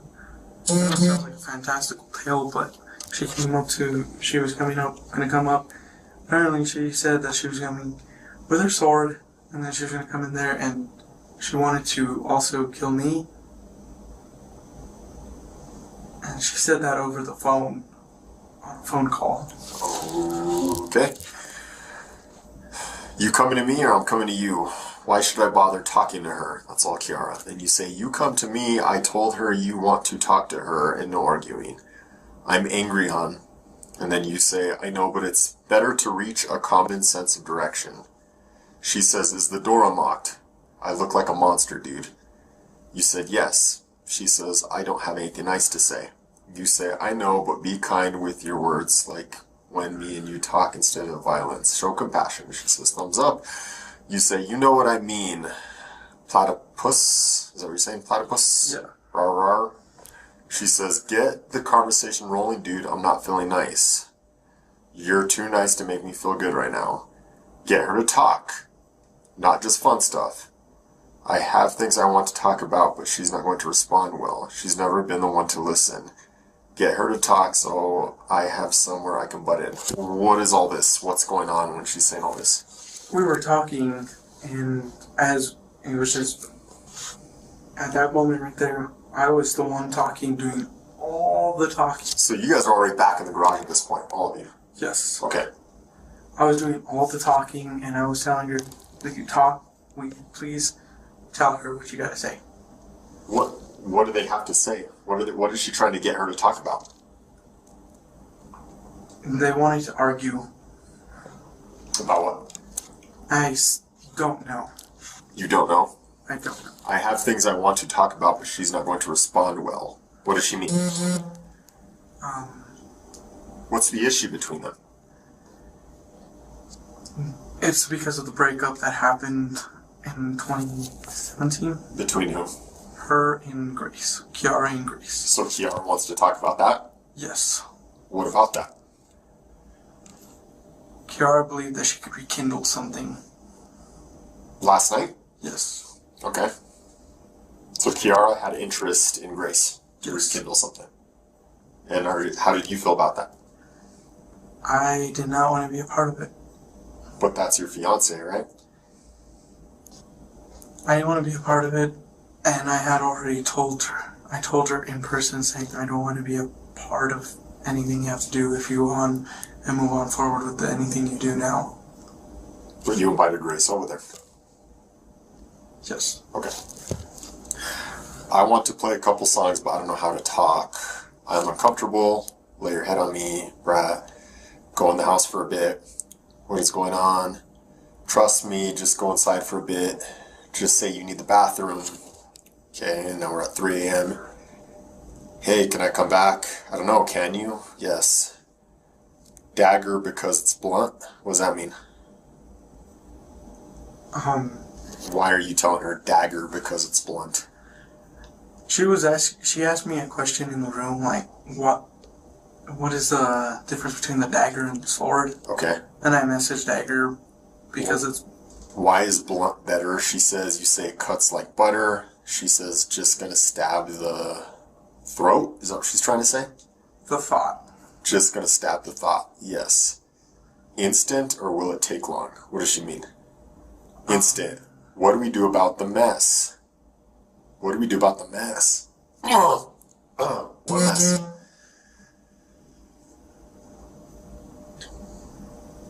We burn it and I'll buy new blankets and bed. What's going on here, Isaac? I was talking to her and... What mess? She was talking about... She said was gonna stab the thought.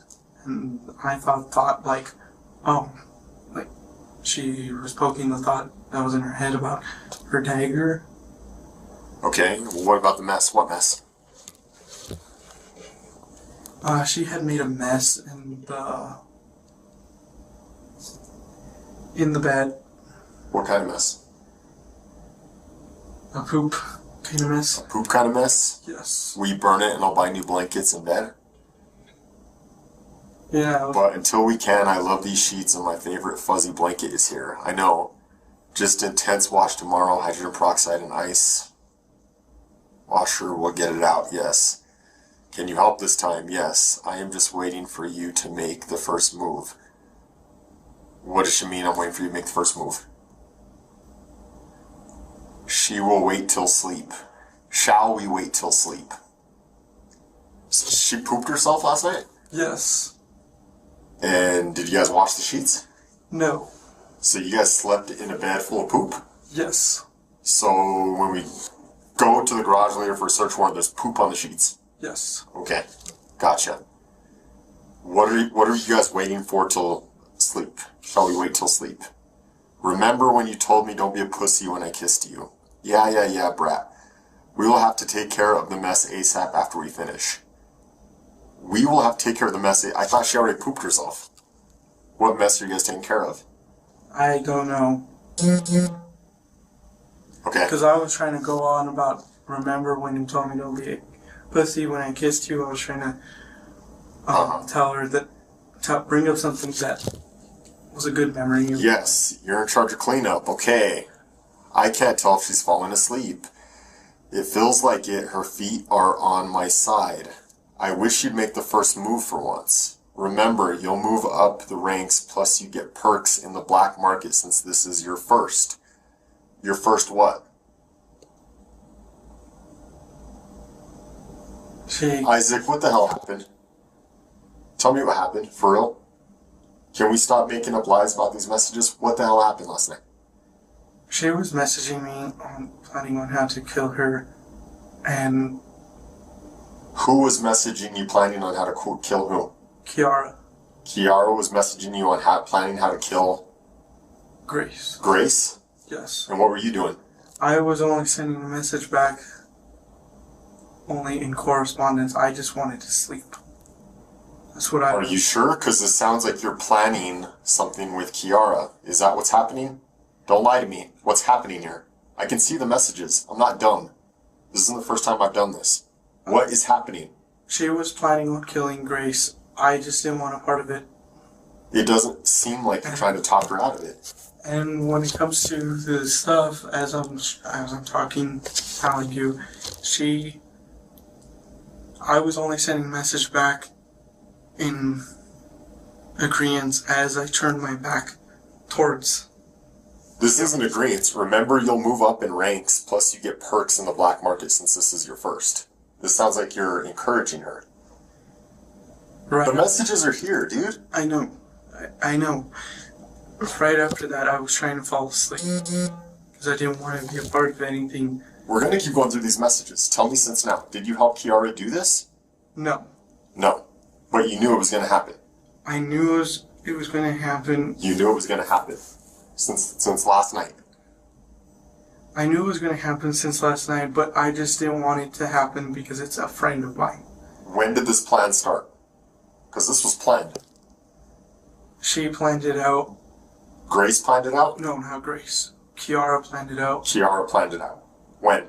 How long had this been a plan for? She had planned it out since 2020. Kiara planned to kill Grace since 2020. Yes. And you knew about it since 2020. Yes, and I had been going to counseling because of this. Okay. And then last night, Grace messages you looking for a place to stay. And that's the opportunity for this? I didn't see it as an opportunity. I saw it as an opportunity more like, let's squash everything. Then why are you saying you'll make it up the ranks plus your perks in the black market since this is your first? Because you're talking about killing her here, right? What else could this mean? Remember, you'll move up in the ranks plus you get perks in the black market since this is your first? What else would you be talking about here? I was trying to talk about something else because I'm trying to get my mind off. Isaac, really? You're trying to talk about something else there? Yes. And I'm not... How do I aim? How do I aim right? Just aim. Well, tell me what you're talking about there. That's Call of Duty. That's Call of Duty. Tell me when. Okay, I'll give a count. 6, 5, I can't yet, dude. 4, I'm shaking, dude. I know, I lose the nervous. Help me drive it through. Help me drive it through? What do you mean, help me drive it through? She was asking me to do... To stab her. Yes. And I didn't want to do any... She was asking, help me drive what? The sword, the dagger, the butterfly knife, what? The dagger. Help me drive the dagger through Grace. Anger me. I invited Brittany. Who the hell's Brittany? Brittany's another one of my friends. You invited Brittany over during all this? No. No? But you said I invited Brittany. I said that just so I could get the whole stop. That's annoying. Not angering. Oh, and if it goes wrong, then what? Question mark. You're cute. How so? Fred, my leg is asleep and spasming. I know she is also shivering a lot and I'm ticklish. Sorry, anger me. Well, for once you can't look at your face. What are you talking about? I had snapped. You snapped? What do you mean you snapped? I got between the messages with all the little things. Uh-huh. That's when she was poking. Mm-hmm. And I snapped. What do you mean you snapped? I texted what I texted right there, and I just wanted to go to bed. And remind me of everything she's done. This could have already if you had done the OG plan. What was the OG plan? The OG plan was something that she concocted. Okay, what was that? She concocted that she was going to kill Grace. Okay. And she wanted to do it alone. Okay. That was the OG plan. Okay.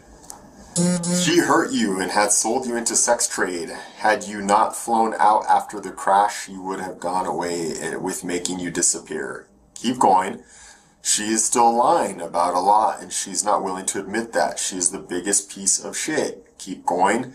She makes you feel horrible for your skin color and your beliefs. I'm going to pretend to sleep so it looks non-conspicuous. Whoa. Tell me about all that. Right at that moment, I had plugged in my phone for the night, and my phone, this phone right here, would have been on the opposite side of the bed, charging. Right there by Kiara. And what?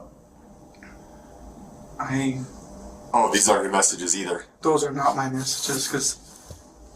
Help me, just do it. Be ready to grab her or a trash bag. She is your list. If you can't do it, I'll place a on her for you to watch. Want me to do that? This ends now. I'm getting a sword. I can get Christian to help and Chris. This ends now. I know.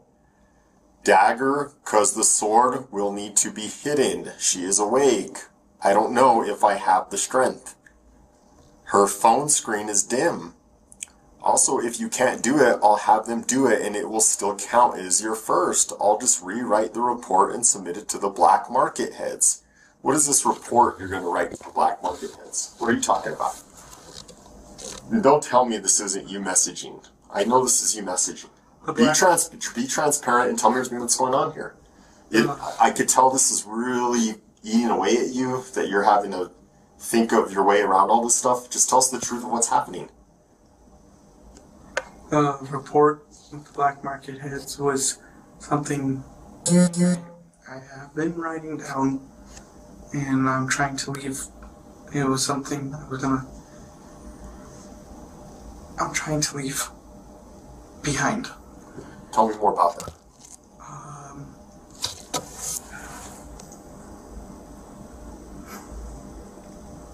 It was a group of dangerous people that I was associated with. And they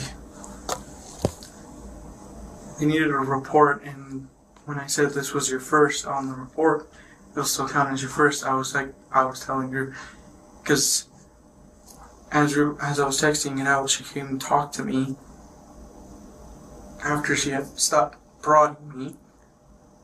She had talked to me and said, so what now? And I was like, this is going to be your first way out. If you just leave this alone, just stop. Oh, you were telling her just to stop? Yes. And she didn't listen. Okay. This report is submitted to where? How do you submit this? How does it all work? It gets submitted through an app, not an app, a domain called Skix. Skix? Yes. How do you spell that?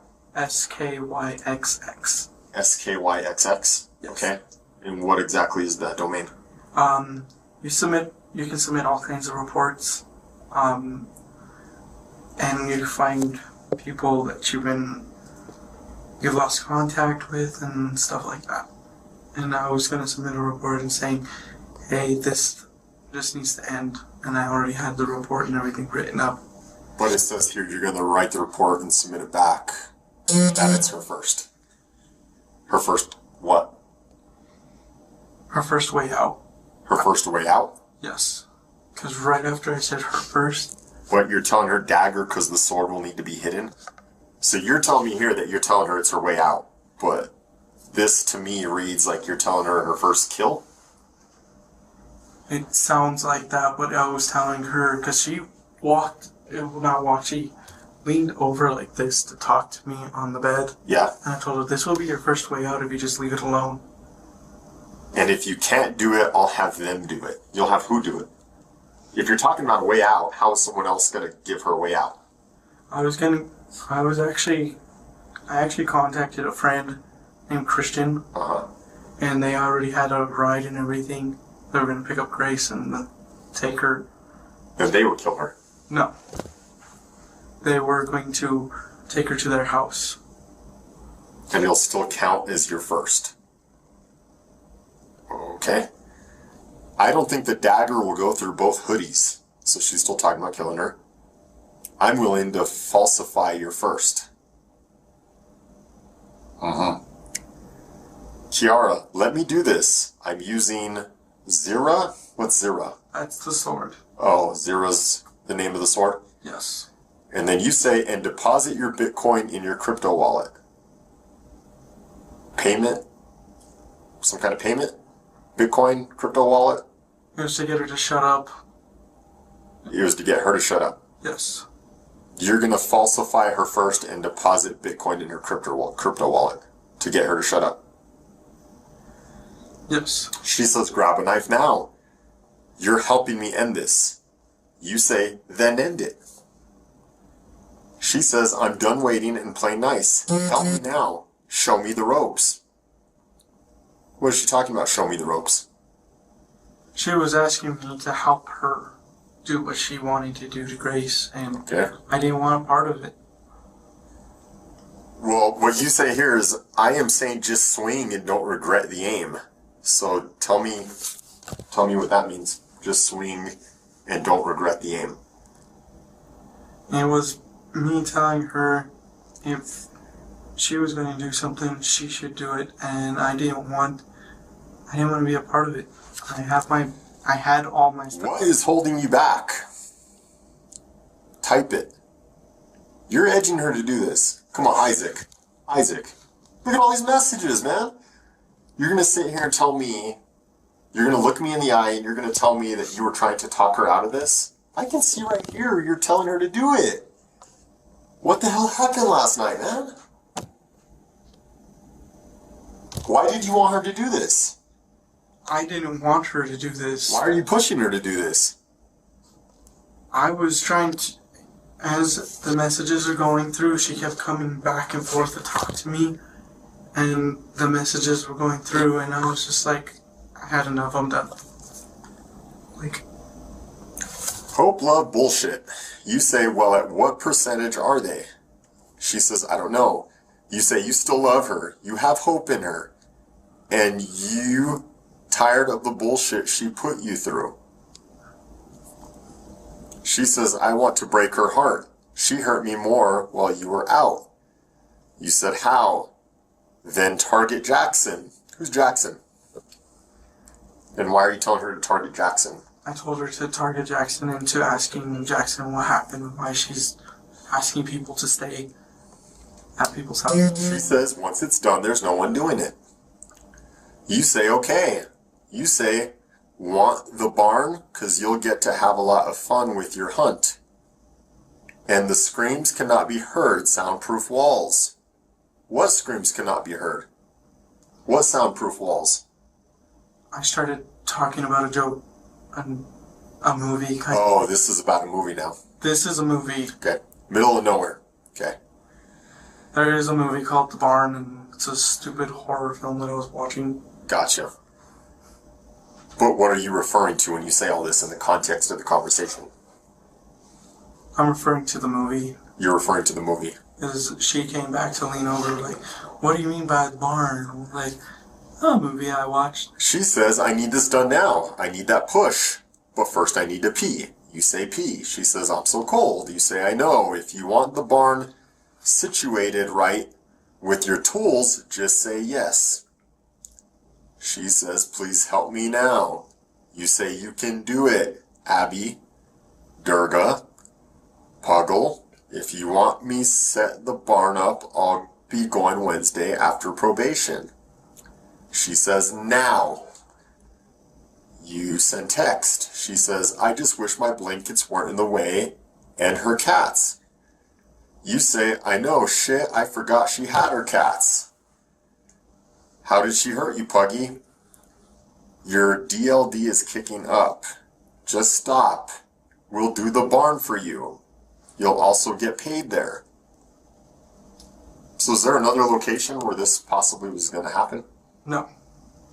It's sounding like you're talking about a barn and she'll get paid there. What do you mean? It was referring to the movie, and the part about paying her was to shut her up, and She says, can you get hard? You say maybe. She says, fuck her. Or hold her down flat on her back for me. You say, is she wearing pants? Or she says shorts. You unsent a message. Unders. She says, I don't know. I doubt it, to be honest. I want to scare her by popping a balloon by her ear. You said, oh God, laugh my ass off. She says, should I? You say, maybe. She says, this isn't helping. He says, what? She says, do something. You say, let's give her false sense of security and I'll set the barn up. It is the hell tunnel.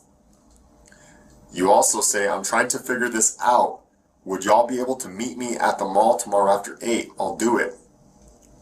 She said she's fake sleeping. You said, yes. I'm going to take her elsewhere, so be ready Wednesday around 1 p.m.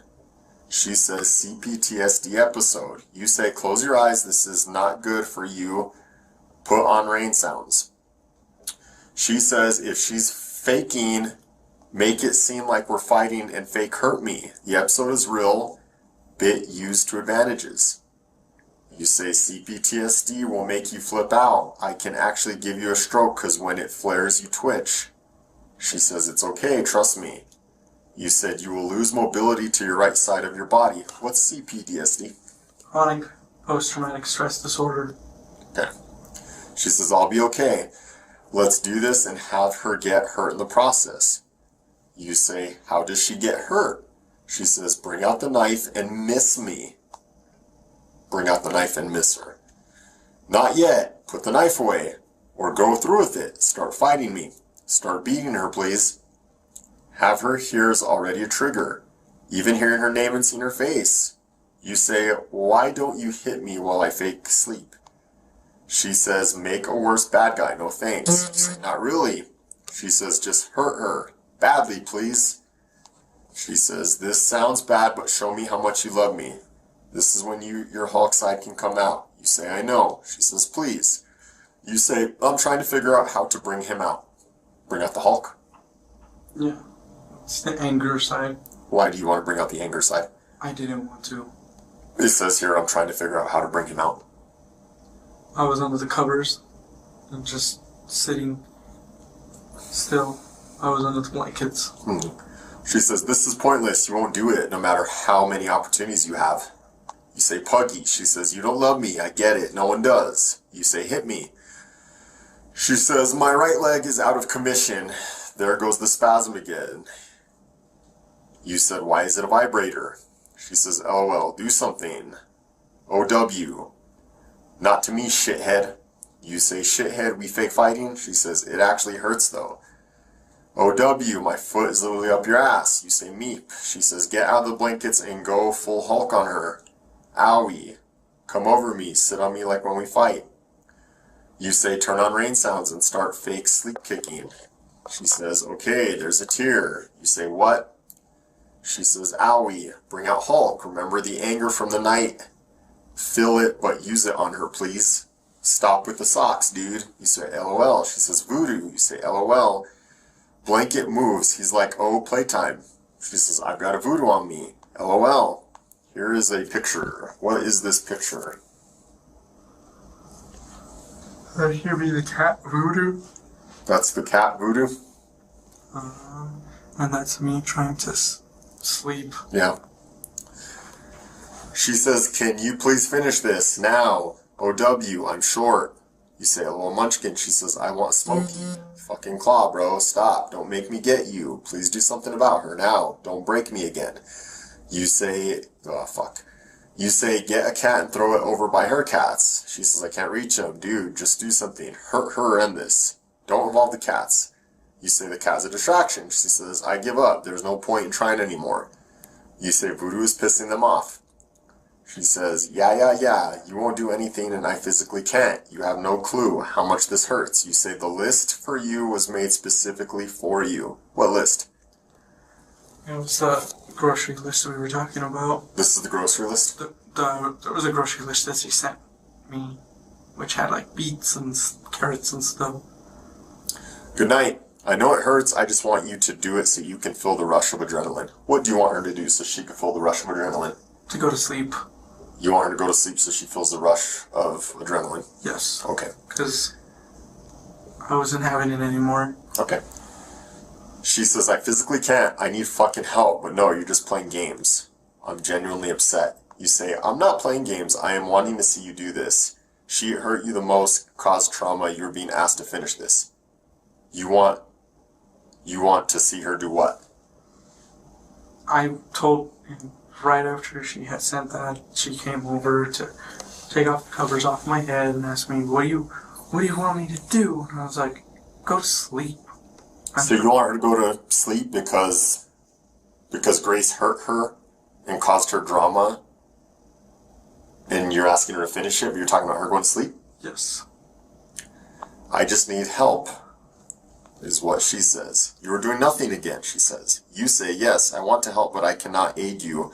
I can coach you what to do.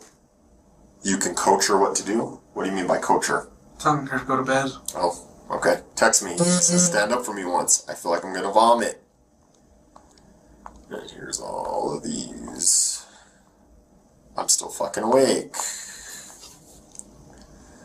Wake up. What? Hey, I have a plan with what I said. All I have to do is be over there at my fam's place and call the cops for a breaking and entering. Hold up, listen. Okay, plan B. Just tell her she needs to leave. Follow my lead, my lady. Yes. What do you mean? So I told her, follow my lead, lady. Follow my lead, my lady. Telling her that I'm gonna just I was getting everybody ready to go. You were getting everyone ready to go? Yes. What's plan B? Plan B is getting everybody ready to go. Just tell her to leave, dude. I'm in a mood. I did through Insta, so now what? Operation Kick Out. Me following the call to the cops once at my family's. How about I just explain why I'm angry and why she's not wanted, okay? Show me what you sent her. It worked with Christian. She says she's leaving at 3:30. Still? Yeah, why didn't you pop off, my little firecracker? What would you like me to do? Stab her? I don't fucking know. I don't have the energy to do shit. Read what she sent. Is she stupid? Yes. I'm fake getting thrown out. You're fake getting thrown out. Yes, that's what I call fake getting thrown out, because she kicks me out, and 5 days later she asks me to come back, and it's like, oh, come on. I can't be jumping from place to place. Yeah, follow my lead, my lady. We can hear you. You say they want me to spend what I have saved for the house. Don't. You said I know not to, and I am not feeling good. Still told Steven, and he said okay. She said, you heard that right. You said, yeah. As legendary pig spot Pokemon, unless I asked your mom to give me a ride to Target, and you do what is needed. You do what is needed. What is needed? That was telling her to, because she wanted to talk to me. She wanted to talk to me as I was there, and I told her that Grace's mom was coming there to pick her up. What? Grace's mom was coming there to pick her up. I don't understand. You didn't answer my question. What? And I told her to... What does she need to do that is needed? It's a simple question. To leave. To leave? Who needs to leave? Kiara needs to leave. You do what is needed. Does make sense. Her mothers are back up, right? Okay. Want me to get your mom to give me a ride to Target so you can take my stuff into the back room and her mom and your mom don't get into it? Yay or nay? Wait a bit though. Okay, how long? Until there's a clue on when she's leaving. She admitted to me when she lived at those apartments, and she was sober then. She admitted to me also back when I first met her calling you crazy. Those are the end of the messages.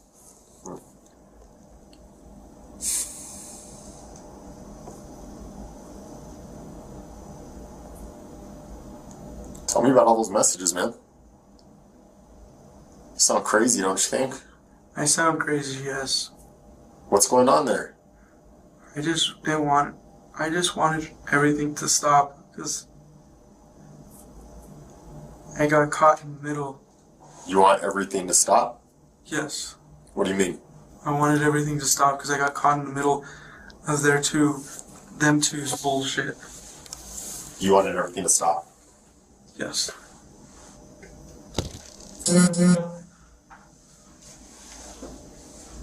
You know the way those messages look, right? Yes. How do they look? They look bad. How so? Very bad. How so?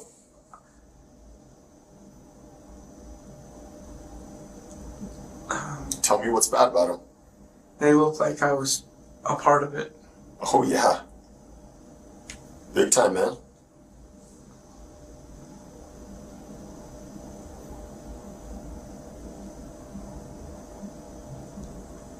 I wish you would just stop with all the, what I feel like is you trying to figure out lies every message we go through, and just tell me, we can start all over if you want to. We can start all over. Trust me, it'll feel better when you get all out there. Because the messages are there, and that's just the skim of the surface of everything we're going to get into. We're the cops. We're detectives.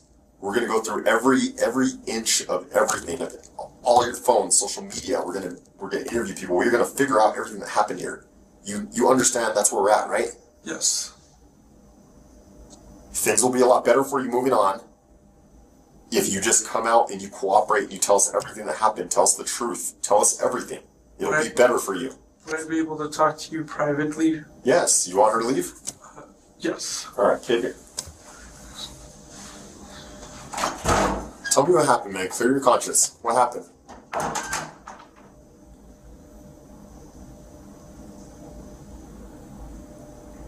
Don't think about it. Just put it all out there. Tell me what happened. They'll feel better. I'm not thinking. It's just I was asked to help quite a bit in those messages. Yes, you were. And I didn't want to help. I didn't want to help.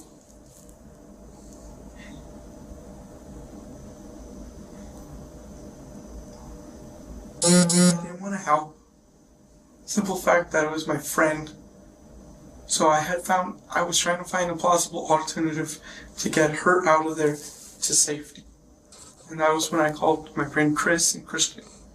They were right in the neighborhood. Mm-hmm. And they were like, well, let's get the area set up for her to go over. And after that, I started I sent some messages back to make it sound like I was doing something stupid, but I didn't plan on intending it to happen. Well, what about all the messages where you're clearly egging her on? And you could tell me you're talking about something else, you're referencing movies. The one is actually a reference to a movie. That's the only one that I'm going to say.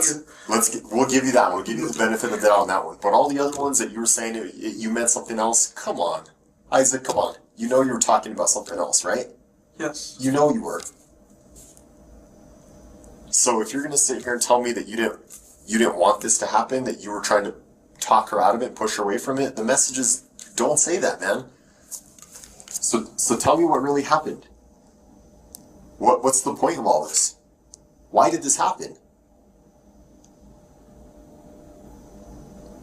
The point was that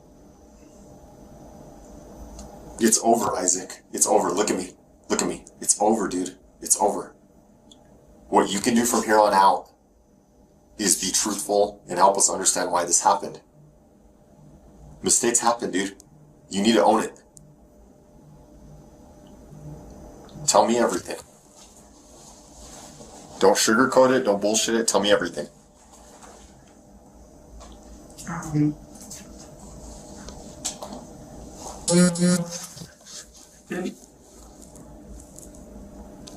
can agree I made a mistake texting back how I sounded. I can agree that she wanted me to help and it sounded like I wanted to help. I didn't want to help. You didn't want to help? No. But you wanted her to do it. She wanted to do it the whole time and I didn't. Did you want Kiara? No. You did not want her to kill her? No. What did you want? I wanted a peaceful resolve. So what about all those messages where you're pushing her towards it? That wasn't a peaceful resolve. If I had looked up a stream of messages and it's you telling her, no, be peaceful, don't do it, chill, put the knife away, why are you being like this? That's understandable. That's reasonable. That's in line with what you're telling me. Do you want to go through all those messages again? We sure can. And I can see if you can come up with the same lies again. Do you want to do that? No. Then stop telling me you wanted a peaceful resolve when we know you didn't. And tell me what happened. Why were you guys doing what you were doing? I was doing it out of the kindness of my heart to sit because she needed a place to stay. Yeah. And her mom called me. Let's fast forward to later on, to when you guys are plotting and scheming. Why were you guys doing that? What's the point?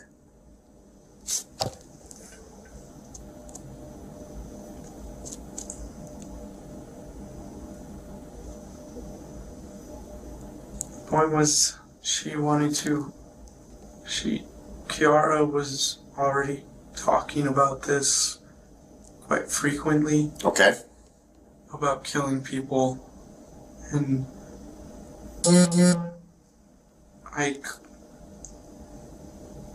she had talked about killing me, her mom, Grace, there's a kid named Sebastian, there's a kid named Ozzy, there's a kid named Brady. The list goes on. Is that the list that you were referring to in the messages? No. No. That was a grocery list. That was a grocery list. Yes. Okay. But, as I'm saying is, she wanted to start killing people. I didn't want to be a part of it. I don't want to be a part of anybody who kills. But you were part of it last night. Right? I understand. Were you or were you not? Look at all the messages you were telling her. I was a part of the messages sounding schemish and plotty kind of feel. I don't know how to say words now. I was a part of those messages.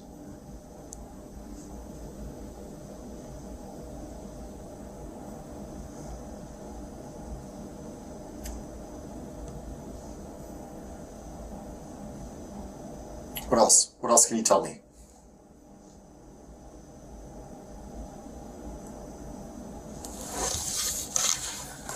What time did this actually happen at? What time did the killing actually happen at? 12:47. It didn't happen when you went to go pee, did it? It happened when I went to go pee. So like you said earlier, everything was cool, you went to go pee, came back and she had killed her. Just like that. And you were surprised that she did it. I was just like,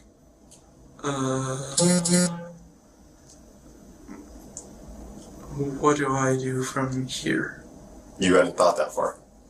What do I do from here? And she's all, we'll dispose, I'm gonna get Al and Kiara, we're gonna get together to dispose of the body. And I was like, oh no. You thought, oh no? I thought, oh no. And But you're messaging her throughout the whole night, talking about this happening. Talking about stabbing her and wait till she's asleep, and you're egging her on. But then this happens and you're like, oh no.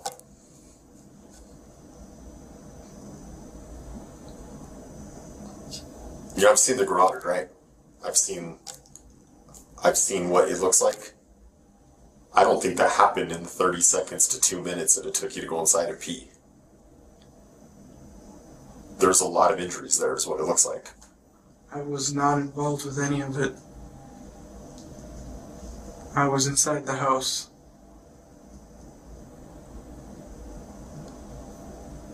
To pee. I was inside the house to pee. What's Kiara gonna tell me? Because you know I'm gonna talk to her. I don't know what she's gonna tell you.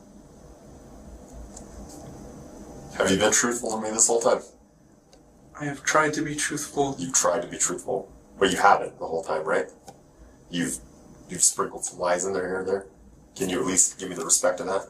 Yes. Why?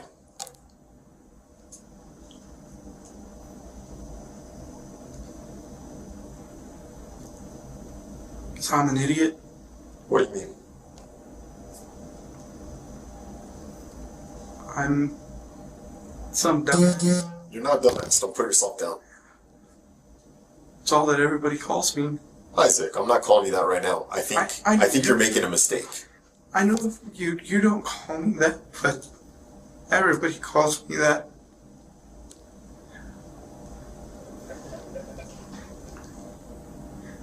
Everybody calls me dumbass, idiot.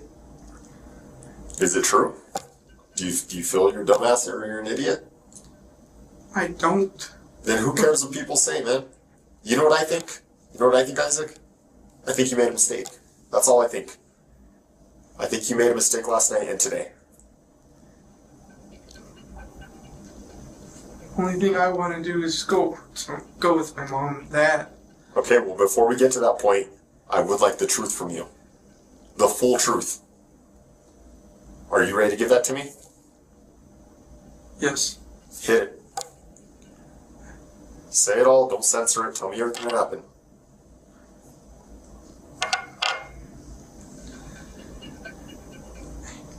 those messages were me telling her how to plan it out. Okay. Keep going.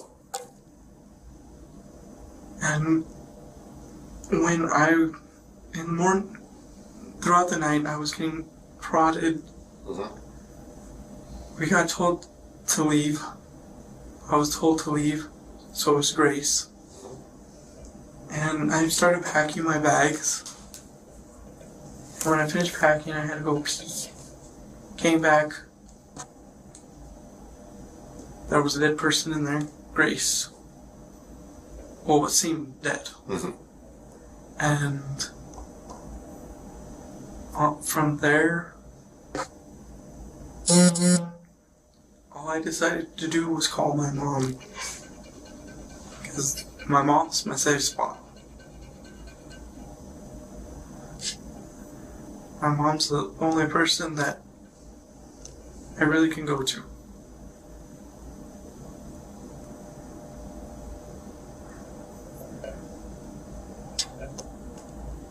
And I did something stupid.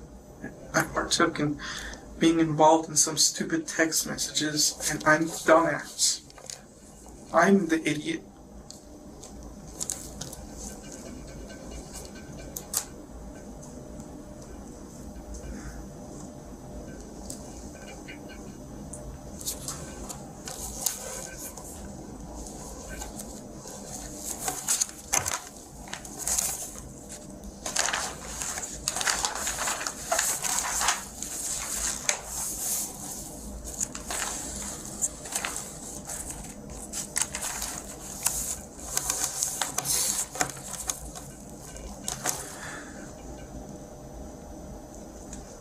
That's me being truthful, sir. Did you want this to happen to Grace? I do not want it to happen to Grace. So then why all the messages last night?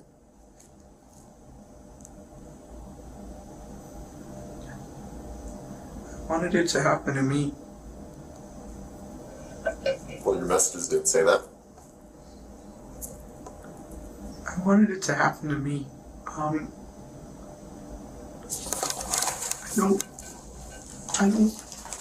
don't know if you know,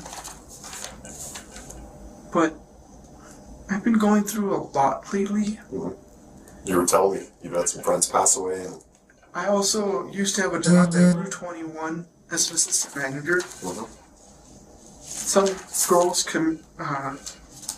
girls made a statement saying that I committed sexual assault and sexual harassment towards them, and I never worked with these girls. The store manager there, I caught him stealing money, and my district manager said, if anything happens, just report it to me. So, say, take for instance, imaginary Bob over here, he's stealing money, and you're the district manager, and you tell me to report. Yeah. Imaginary Bob is the store manager, and you're reporting what's going on, the loss and shrinkage that's going on. Is reporting to you what is going on a good thing? Would me giving you reports on the bank bags and money that is being taken? Yeah. Sure. So, when does it turn into the fact that, based on your criminal background, that automatically you did it? That's a tough question. That's how I lost my job. It was based on my criminal background. So that's kind of added to all this that's happened. I see. We're going to take a few minutes, okay? I know these interviews can kind of sometimes get a little stressful and stuff, okay? I'll be back in a minute, right? You just still have the wallet? Yeah. Okay. Yeah, we have it. Same type. Here we are.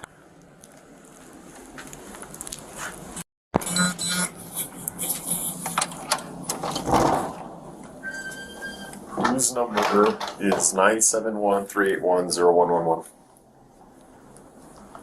That is Kiara's. That's Kiara's. Okay.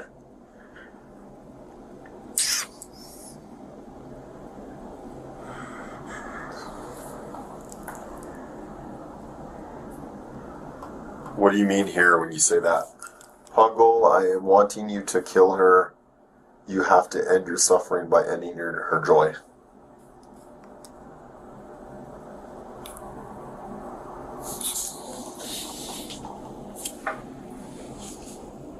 I wanted her to just end it up. And I do mean what it means in that text. You meant what it says in that text? Yes. Why? Come on, man. Help me make sense of all this, dude. She was bringing great suffering to Kiara and Who was? Grace. Grace was bringing great suffering to Kiara, Yes. and that's why you wanted Kiara to kill Grace? Not just. What do you mean, not just? Something that, I mean, I hate to do this to you all, but Kiara was actually a part of back in 2017. Were you able to close the door so I could tell you this? Sure. Go for it. This is more. Back in 2017, Kiara, Grace, as they were going out, Grace decided to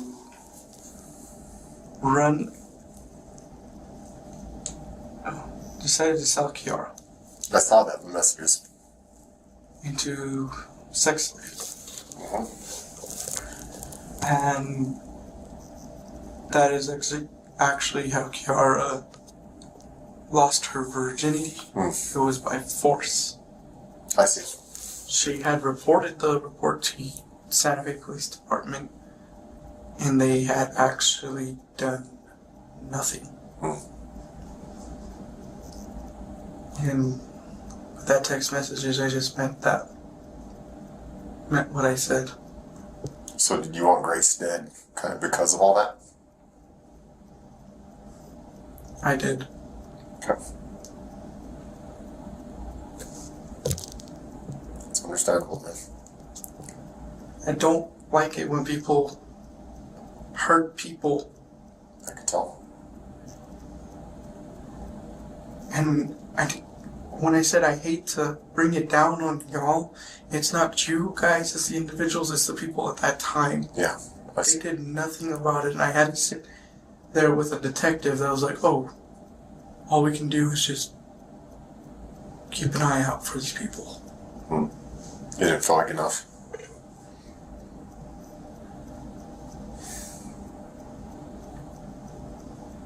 I still don't think all this happened in the time you went to go pee.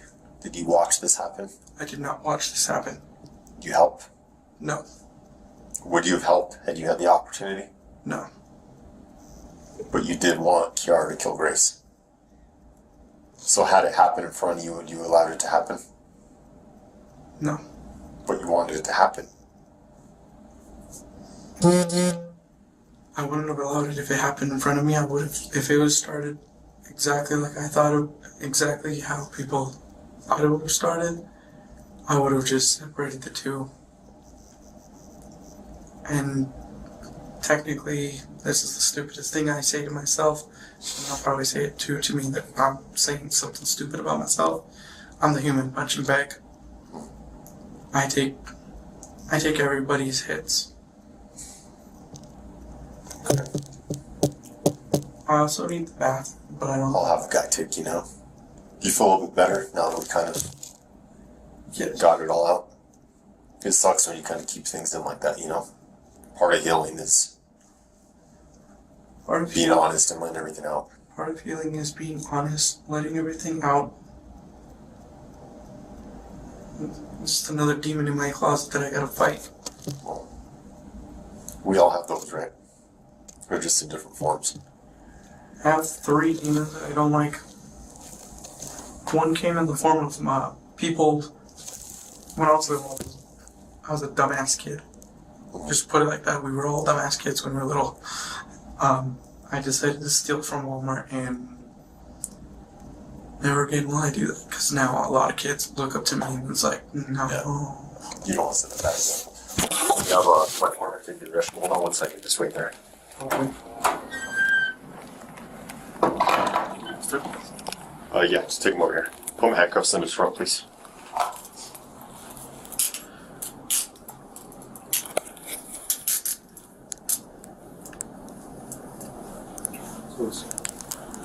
Upstairs, how you? Wherever you want. Yeah, take him downstairs. Just take him to the restroom first. Are we coming back up here? No, we're done.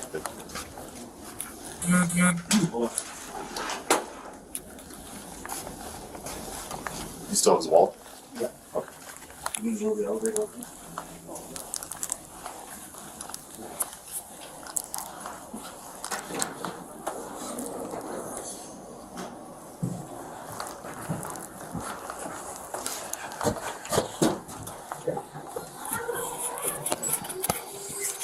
How much do those cost, those lapels? Oh, I have no idea. Any idea? Probably at least $1,000 or more. It's expensive. It's good equipment though. They're good orders. Yeah. And someone in there? Are we gonna wait until they get up and then we'll put this in the This is the. Kiara. Yeah, let's put him in the cell then. Let's go straight. Once you done, don't you?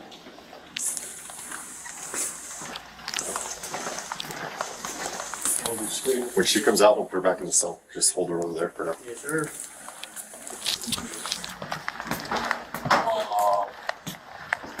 We can keep doing other stuff. Okay. This is unrelated.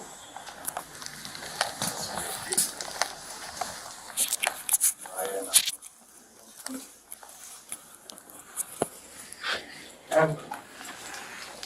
think that's how you guys a story about being here. Oh yeah, you've been in here before? Yes, I was in here with a guy that was like higher than a kite off of methamphetamine. How long ago was this? 2016. You look super familiar, and I thought that from the first time I talked to you. Like, it might have been from where you said you worked at, but yeah, maybe it's from something like that too. What happened was, the officer at the time said I concealed identity. He saw my ID and everything, had my name. I guess he just wanted me to verbally say my name. I was in here and there was a meth addict, a guy that was high off of meth right there, and we got up and I said, I need to pee. He yanked a broke thing right there. And it made like everybody laugh in there because they saw the video. I was like, oh my god, what did I do? Hey Isaac, you know it's illegal to plan killing someone, right? Yes. There's got to be a little bit of accountability for that. You understand that, right? So we are going to file paperwork. You are going to go to jail tonight, okay? Now, we had a lengthy talk tonight. You know, just because there's a little bit of consequence for what happened doesn't mean it needs to dictate who you are in the future. Do you understand what I'm saying? Yes. Take this as a lesson. You did something wrong. You yourself said you made a mistake. It is what it is, okay? Okay. If I have any other questions, I'll come down and talk to you, okay? All right. All right.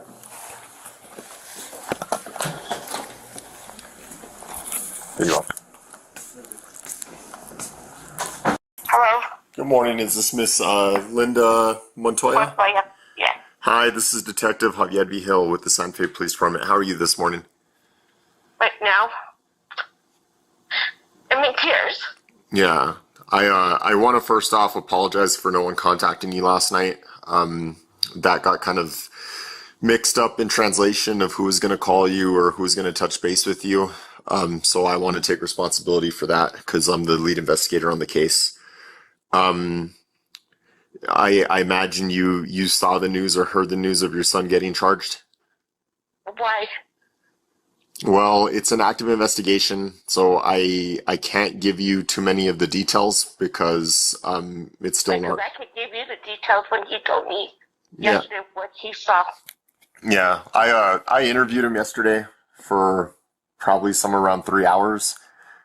Um, and during the course, girlfriend has a violent history. Yeah.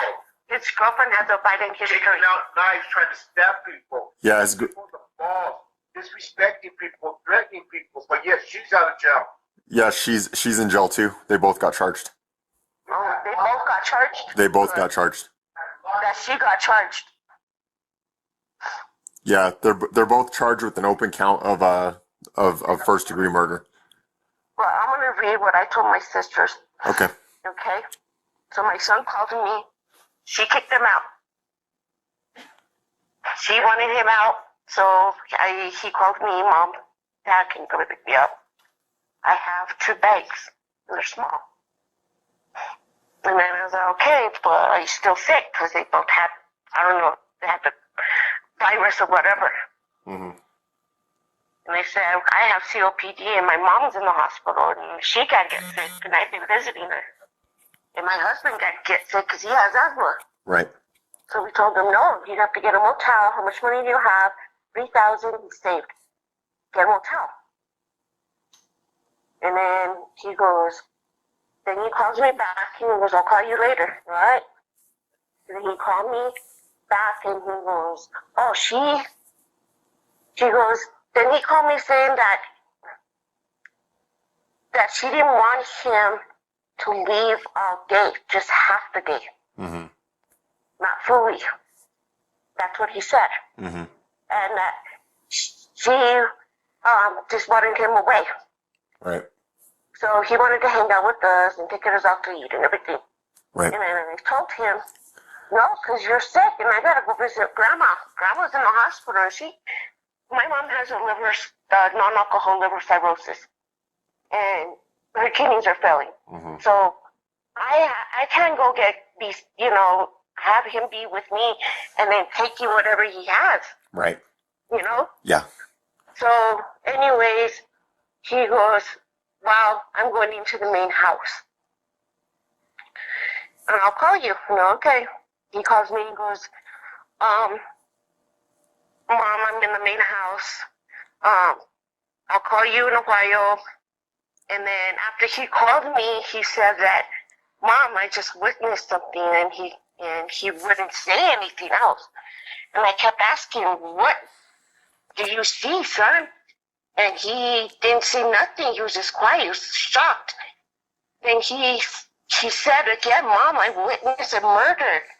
And I'm asking, who and what? And I'm like freaking out. And he said, Kiara killed Grace. Mm-hmm. And I asked, how? And then he couldn't say. He was so in shock. Then he finally said, he replied, Kiara killed Grace with the sword I bought her recently. Mm-hmm. And then my husband called cops because he thought that she murdered one of the animals. Right. Because she's done it in the past. And so like my husband called an uncle and I'm on one side of the phone and I'm on the other side with my son. And he goes, I want to go get my bag. And I said, no, do not touch anything. That's evidence. And he was thought, I'm scared of my life, Mom. I'm scared of my life. And I said, well, then go somewhere, but let me know where you're at. Right. So I could let the dispatchers know. And he was just so scared. He goes, I'm a Metro PC. Nobody can find me here, but let the police know. And I said, okay. So I let the police know, and then they gave him the phone number, the dispatcher. They couldn't get a hold of him, but they finally found him. And then after that, I didn't hear nothing after that. Yeah. And like I said, we should have had contact with you last night, especially after the decision was made to charge your son. What I can tell you is what's public record now, what I filed in the criminal complaint for your son and for Kiara last night. Mm-hmm. Would you like to hear this over the phone right now, or do you want to meet sometime this week, early in the week? No, over the phone. Over the phone. So Hold on. sure. I'm going to put you on my husband. Yeah. So my husband, because... Are you there? Yeah, I'm here. Can you hear me? Okay.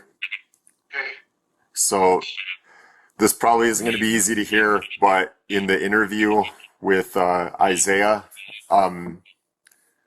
we're about 2 hours into the interview. He had a cell phone on him at the time that he was located and detained by law enforcement. What did he have? A cell phone? His cell Yes, he phone? had his cell phone. Yeah, his personal cell phone. So with these kinds of investigations, especially when phone calls are made, text messages, things like that, there's reason to believe there's evidence on him. So standard procedure in past precedents is we'll either obtain a search warrant for the cell phone or get consent from the witness, victim, whoever of the cell phone, to see if there's any messages or data on the cell phone relevant to the investigation. Are you with me so far? Yes. So Isaiah gave me consent to search his phone, because why would he have anything to hide, right? He called 911. So we got consent for his phone to search it, and then I started going through the phone with him through the messages, because I was trying to understand exactly what happened yesterday too as an investigator. Well, as I'm going through the phone with Isaiah, I start... Isaac, sorry. As I start going through the phone with Isaac's phone, I start coming across messages between him and Kiara. And there are a lot of detailed messages throughout the night of them conspiring to kill Grace. So the charges that we filed are not done on a whim. They're not done for no reason. I understand that he called you and he himself called 911, but there is other evidence that suggests he had a hand in this, ma'am. Okay. And I was afraid that was going to happen. My daughter texted me last night, and she was telling me that in the past they were threatening, well, Grace and Cara were threatening each other, and we got involved, and I kept telling them, leave it alone, son. Yeah. Leave her alone. You need to call the cops if this is happening. Yeah. So you're telling me this was planned? Yes. I had a feeling it was planned. My husband said he had a feeling that it was planned. Again, I'm not going to go into too many of the details. She says she's a witch. Yeah, she was telling us, I'm a witch. Yeah. And then we took her one time to church because we were Christians. Right. And we took her to church with our son. Mm-hmm. And we was going back to church and everything. We got out. She acted different. My husband had to yell at her and told her, you know what, just for you disrespecting me, you can just walk. Yeah. But I'm going to be a Christian man to take you home.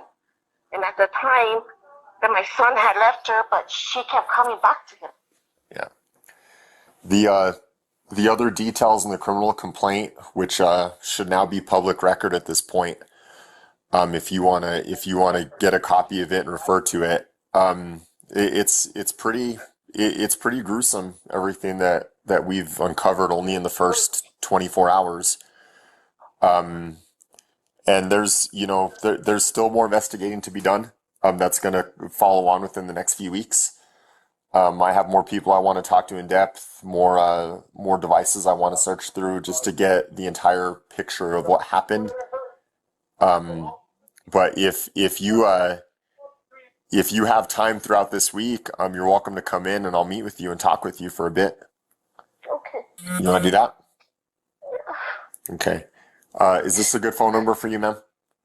Yes, this is a good phone number. Okay. I'm sorry to be the bearer of bad news.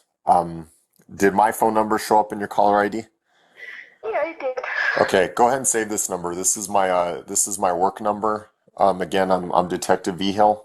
I don't have my phone on my days off. As a matter of fact, it's my day off today, but you deserved a phone call to know what was going on. So my phone will be off the rest of today and probably tomorrow, but coming back Tuesday and the rest of the week, I'll be working. If you want to get in touch with me or we'll get in touch with each other Tuesday, Wednesday, we'll see if we can get together and meet, okay? Okay, thank you so much. Okay, guys, you have a good rest of your weekend, right? You too. Okay, Thank you. bye. Video off. Right, and then, oh, Mr. Me, Detective Neal. Yes, I'm Mononttoya. Nice to meet you. Hi, let's come back this way. And I was like, oh, okay, well, they wanted me to like do this money. I'm like, well, I can, well, how are they gonna know? Well, obviously they're not gonna show up to my office. Yeah, at the door, Abby. This other thing going on. That's like, I have my cousin coming. She's gonna text me. She wants to see my support. Sure. Her support.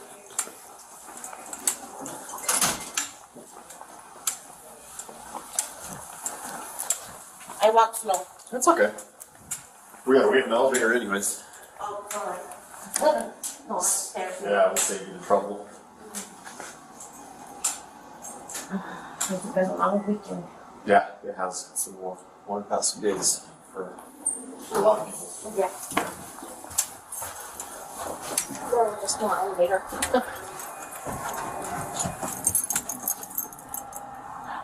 We just got back from the hospital. Yeah. My mom had a stick, a catheter. Oh no. She's gonna start her dialysis. It's our tough week. Yes.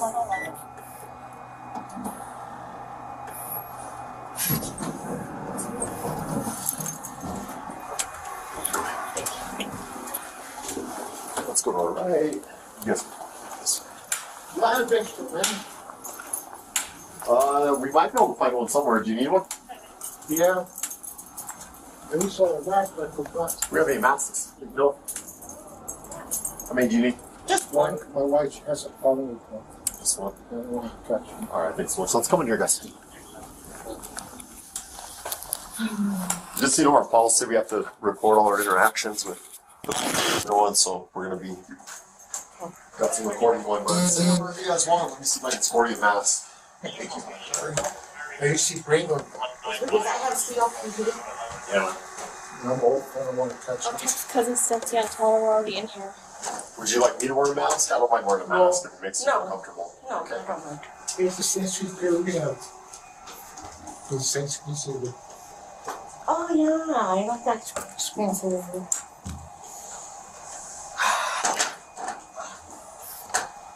Thank you. Appreciate it.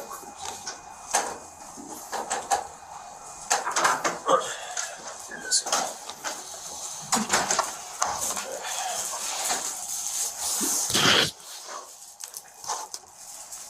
I'm going to show you the pictures, are you? Sorry about it. Let me get your full name, man. It's Linda. Linda Louise Montoya. Mononttoya. Do you have a driver's license on you? Yes, a quick for me. Get the information I need. And the address on here is a different address. Okay. What's your current address?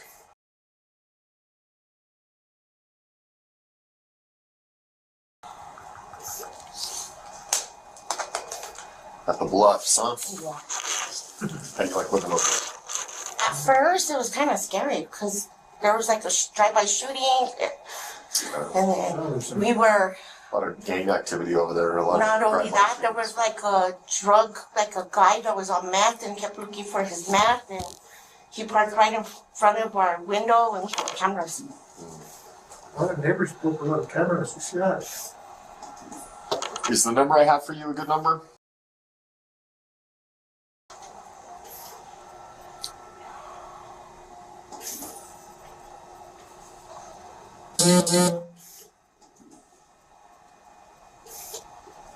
Well, why don't you tell me kind of your account of everything that happened the day of the incident? Like, how did you get involved with everything, and what all did you do? Well, my son came. Well, he didn't come. He called me. Sorry, I'm confused. It's just been a long week. And just for the record, who's your son? Isaac Apodaca. Okay. And he called me. He said, "Mom, get me." What time did he call you that? It was at 11:54. Okay. And then he called. He said, "Mom, come get me. I got 2 bags." And I was like, "Why? What happened? You and Cara got into a fight again?" And he goes, "Well, I don't want to deal with this anymore, and I don't want to deal with her." So I was like, "Well, are you still sick?" Because they were still sick. Coolers. And he goes, "I still have like a scratchy throat with the feeling like knives." And I told him, you can't come with us because I have health issues and I'm visiting your grandma in the hospital. She has health issues and so does my husband. Yeah. So you can't be around us. You know that, Isaac. Why would you ask me? Okay, he got quiet and he goes, let me call you back. He called me back. He goes, I'm in the main house and I'm gonna go get my bag. What time did you call? 20 minutes later. 20 minutes later. Maybe 30 minutes later. Okay. It was like one, almost close to 1:40. Okay. Then he calls and he tells me, I can show you the text message. Yeah. He texts me and he goes, maybe not wrong. I sent it to you, huh? What he said. Yeah. I have it in my pictures because I screenshotted it. Like, if I talk to you, She was a messenger. She had her earplugs on, so I couldn't hear. I thought that I heard my wife said something killed, Cara killed something, so I thought one of the animals. This is what I told So her. I called the dispatch right away. And I gave her the phone and she took over. And then he goes, okay, and then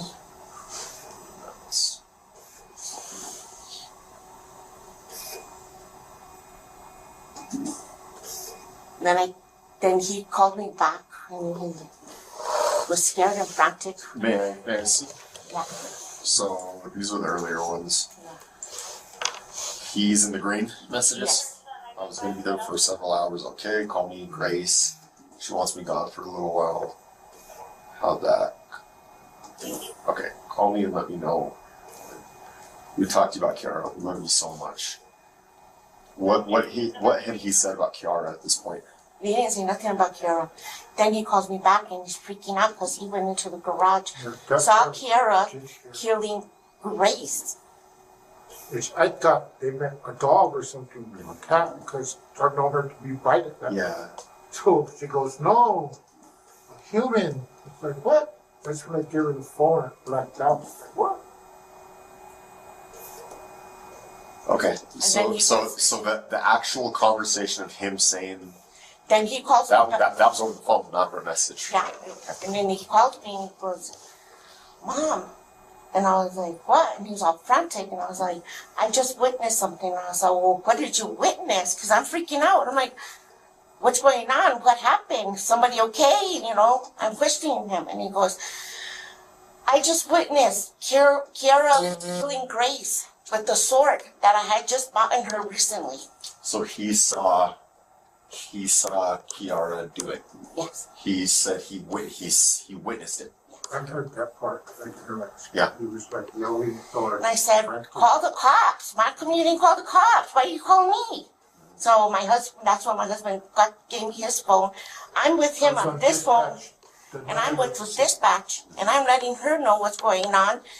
And he's like, I need to go. I need to get my bag. And I was like, you cannot touch anything. That's evidence. Yeah. You leave it alone. He might try to hurt you. Or she's gonna, you know, and then I said, where are you going? And then she goes, I'm going somewhere. And I said, you need to tell me. So I could tell dispatch. Yeah. Okay. So I could, you know, let dispatch know. So he did. He goes, I'm going to AP Wireless. Then I gave dispatch his phone number. They couldn't call him the first time. I gave her the description of how he looks, what he was doing, you know, where he's at, and that's when they said they couldn't call him because he wasn't answering. So then he called and they said we found him. Okay. Okay. And then from there on, it was just like I'm wondering what the world happened, what's going on. I can imagine it. Oh, Especially him. my heart is pumping. I'm pacing back and forth without my oxygen. I had to grasp my air, and I was like putting on my oxygen, and I'm like freaking out, like what the world? Then and me and my husband were talking about it. Like Kiara, she's a violent girl. We met her the first time. She was sweet, kind, but then she got violent with my husband. We had just taken them to church. And she goes, I'm a witch. We went to a birthday first and had our lunch, and she started acting like crazy. I don't know. We're talking about Christ. And she said, oh, I'm a witch. I don't believe in that. I said, well, I believe in Christ, you know, and being evil like that is not right. I got power over you. I'm not afraid of you. That's a and then she was all, no. I'm a witch. You can't do me nothing. No, I can't do you nothing, because why would I want to do you anything? Mm-hmm. Well. And I've just heard bad things about her from people that I know that knew her, kicking people on her down there, slicing her son with a knife, almost stabbed him. Mm-hmm. She's very violent. They let her out. She's dangerous. Yeah. She's like missing it up there. And she in April, well, so my son moved out, broke up with her, and then he moved in with a guy named Sean. And I was at the Sangre Cristos. She followed him. She kept texting him. Every time he tried to leave her, she texted him, I need you, somebody's in the yard, somebody's scratching the garage, there's somebody screaming outside in the middle of the night. Attention. Yes. And I told my son all the time. My sister even said, don't go back with her. She's dangerous. Why are you going back with her? Why are you believing what she's saying? Because I don't believe it. And then he goes, and then, so he moves in with Sean, and then they get kicked out because she got violent with Sean. She was dressing with a shirt, with no bra, no panties, just walking around in the living room. Like she didn't care. That was her apartment. That was her place, and she didn't care. So Sean kicked them out and told Isaac and her to leave. Then my son comes and tells me that Sean tried to sexually touch her, and Sean's gay. You know, how doesn't sound like him. Yeah, doesn't sound like him. Yeah. Sean has mental issues too, because he used to allow meth addicts and living with him. So after that, well, anyways, they get kicked out. Her mom comes and gets them, both of them. And so I'm like, you need to leave her. You need to leave her. We always told him, you need to leave her. He still wouldn't leave her. She had a hold of him, and she would tell my daughter, I'll take your brother away from everyone. Watch.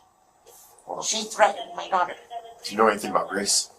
Grace, she was, the last time I met her, she was like 14, 15 years old in 2018. She was in a closet, in my son's closet. She snuck into our son's room, and she was in the closet, because I had kind of, I was in the bathroom getting out of the shower, and anyways, I heard like a girl's voice in his room, and I was like, Isaac, who's in there? Nobody.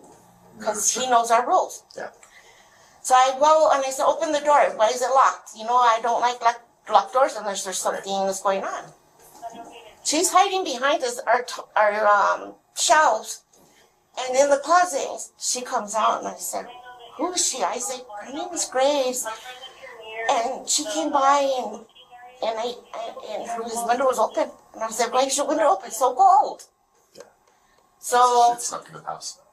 I said, no, she has to go. What was their relationship at that point?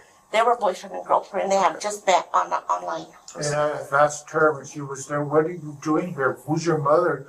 I don't want to go home. My mom's mean. I said, your mom is just trying to love you, girl. You don't know where you've been. And she got mad at me, and he got mad at me, and I told him, you need to leave. So I'm not going to go home. It's like, okay, but you can stay here. We don't know who you are.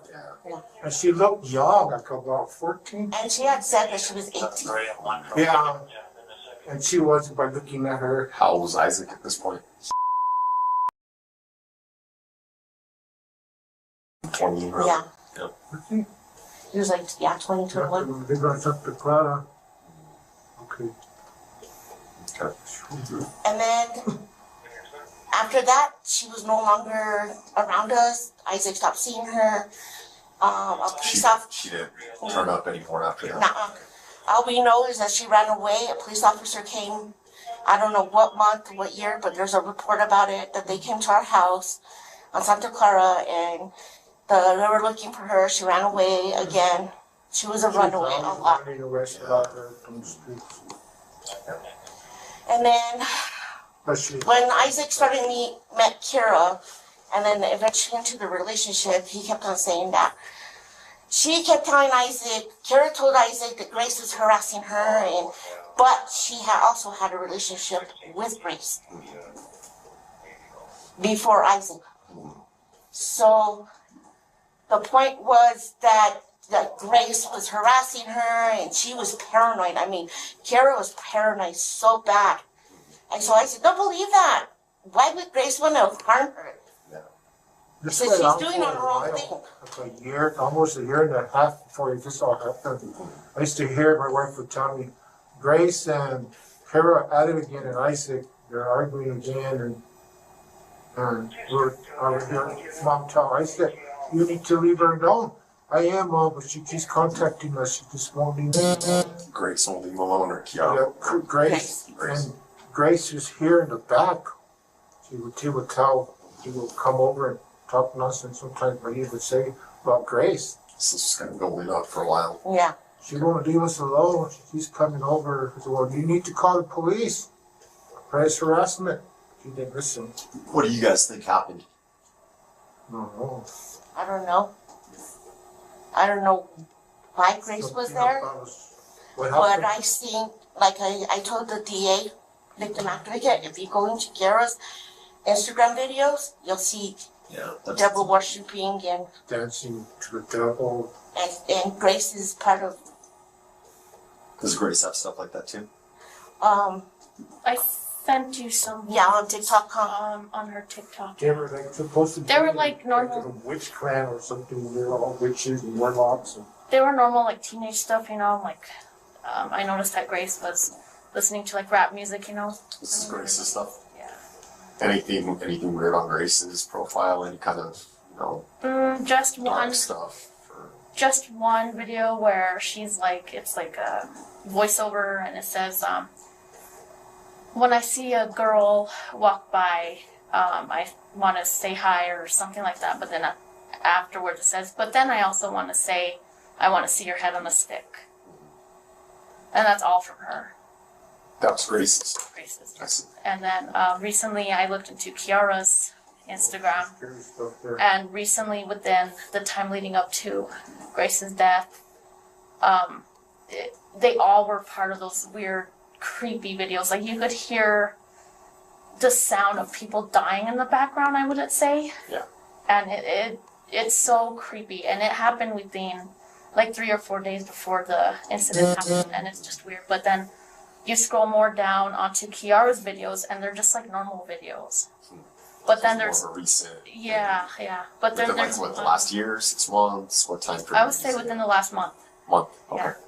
But then there's also a video where it caught my attention too, where there is some in Kiara's part where it just, you could tell she was into something evil. Right. Because of the fact that there's a video in there where she's in the dark and she, it's a TikTok video and you hear the thing that knocks or whatever loud.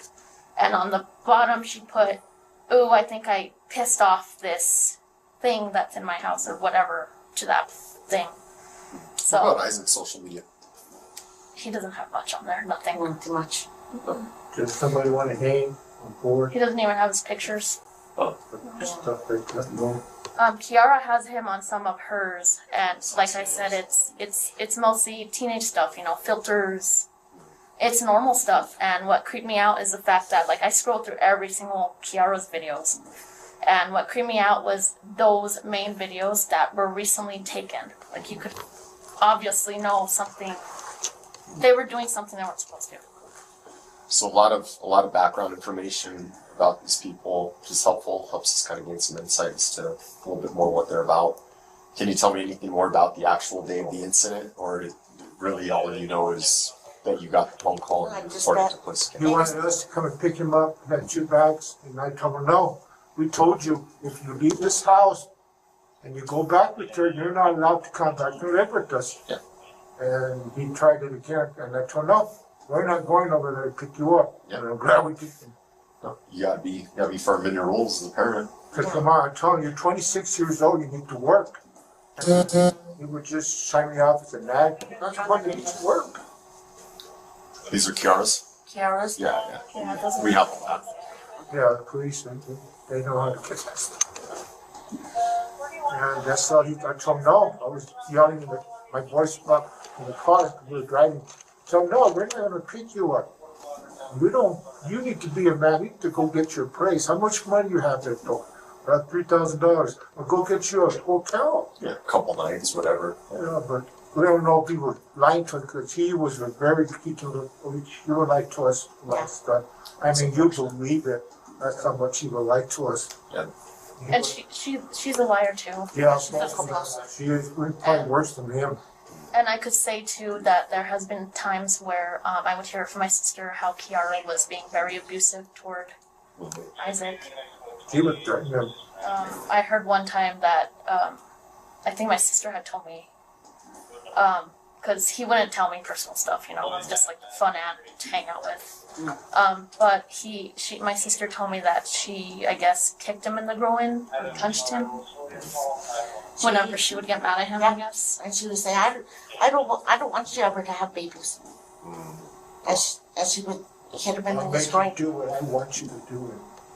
You want to I'm do what control. What? You ain't control nothing. As you quit coming over to our house with that door. What's your opinion on what we were talking about on the phone? I was telling you about some of the stuff that's out on the criminal complaint, kind of the messages between the two of them. You don't know how things I cry. Does that sound like Isaac? No. There's some part, yeah. She's weird, she's strange, she's strange, and she needs help. But not her son. He had smiles on his face, he would laugh, he would call his auntie. He's the type that would give you a hug. He was the type that would open the door for a woman. Nice to people. What is he into? What are his likes? He likes Marbles, video games. Video games, comics. Are this my He son? would, he would tell us about the next movie that's coming out. He'd call me, hey mom, the next DC movie. I don't like DC. I'm not really into DC, but if you have Wonder Woman or Superman. You would have been full of love, full of joy. And he would make jokes, and he would do pranks, and he would just, hey mom, what? Nothing. Like my sister does to my mom. Yeah, he would always pick on his grandma and say, hey grandma, I'm gonna go in there and make a prank phone call and call you and say, like, I don't know what he would say, it was something stupid from like a movie. I want to explain a little bit how we do our job, just so you guys kind of have an understanding. And you probably already do, but let me just clarify any myths that might be out there from movies or social media or anything like that. It's not up to me or to anyone to. We don't file charges on people based on like what we think happened or like what we assume happened or like even past history. People is only mildly taken into account. Everything that I look off is based off of evidence. Yeah. Statements, evidence, video cameras, witnesses, statements, phone extractions, social media extractions, all that stuff. So like I was telling you the day on the phone, the stuff that, because Isaac coming in here initially, there was hardly a thought of him being a suspect. I read him his Miranda rights just in case it went that way, and I'm glad I did, because some of the stuff that came up from looking at his phone with his consent afterwards, but there's still more investigating to be done. As far as more of the details of the case, I hope you guys understand, but I can't share those. It's an active investigation. You don't want to know what happened. It's not right. I heard news and it's It's just, not right for nobody to do it to somebody. I'm confused. I have questions. I may not have the answers. I might not ever know what the answers will be. He would always hug me and I would have missed that. Do you think he would talk to you and he would discuss with you what happened? No. No. Have you talked to him since he's been? He called me last night. Yeah. He called me yesterday afternoon when I was in the hospital with my mom. How'd he sound? He sounded different. Yeah. He sounded sad. He knew what I know he's regretting what he did. I know, because he's not near that witch anymore. He's away from her. But he also asked me if Cara was home for me to call and see how she's doing. I told him I ain't calling her if she does come out. I am so pissed off right now. So what I can tell you guys is kind of how the process looks going forward. The district attorney's office takes on the case, obviously. So it's the police department's job to put together all the facts and investigate it. And through the process, we send this information to the district attorney's office. The district attorney's office is responsible for prosecuting the case, right? Trying to see if it's a case where there's enough evidence for a conviction or whatever the case may be. So kind of the first step in this in the DA's office, if not already, is going to do it very soon. They're going to file for what's called pre-trial detention.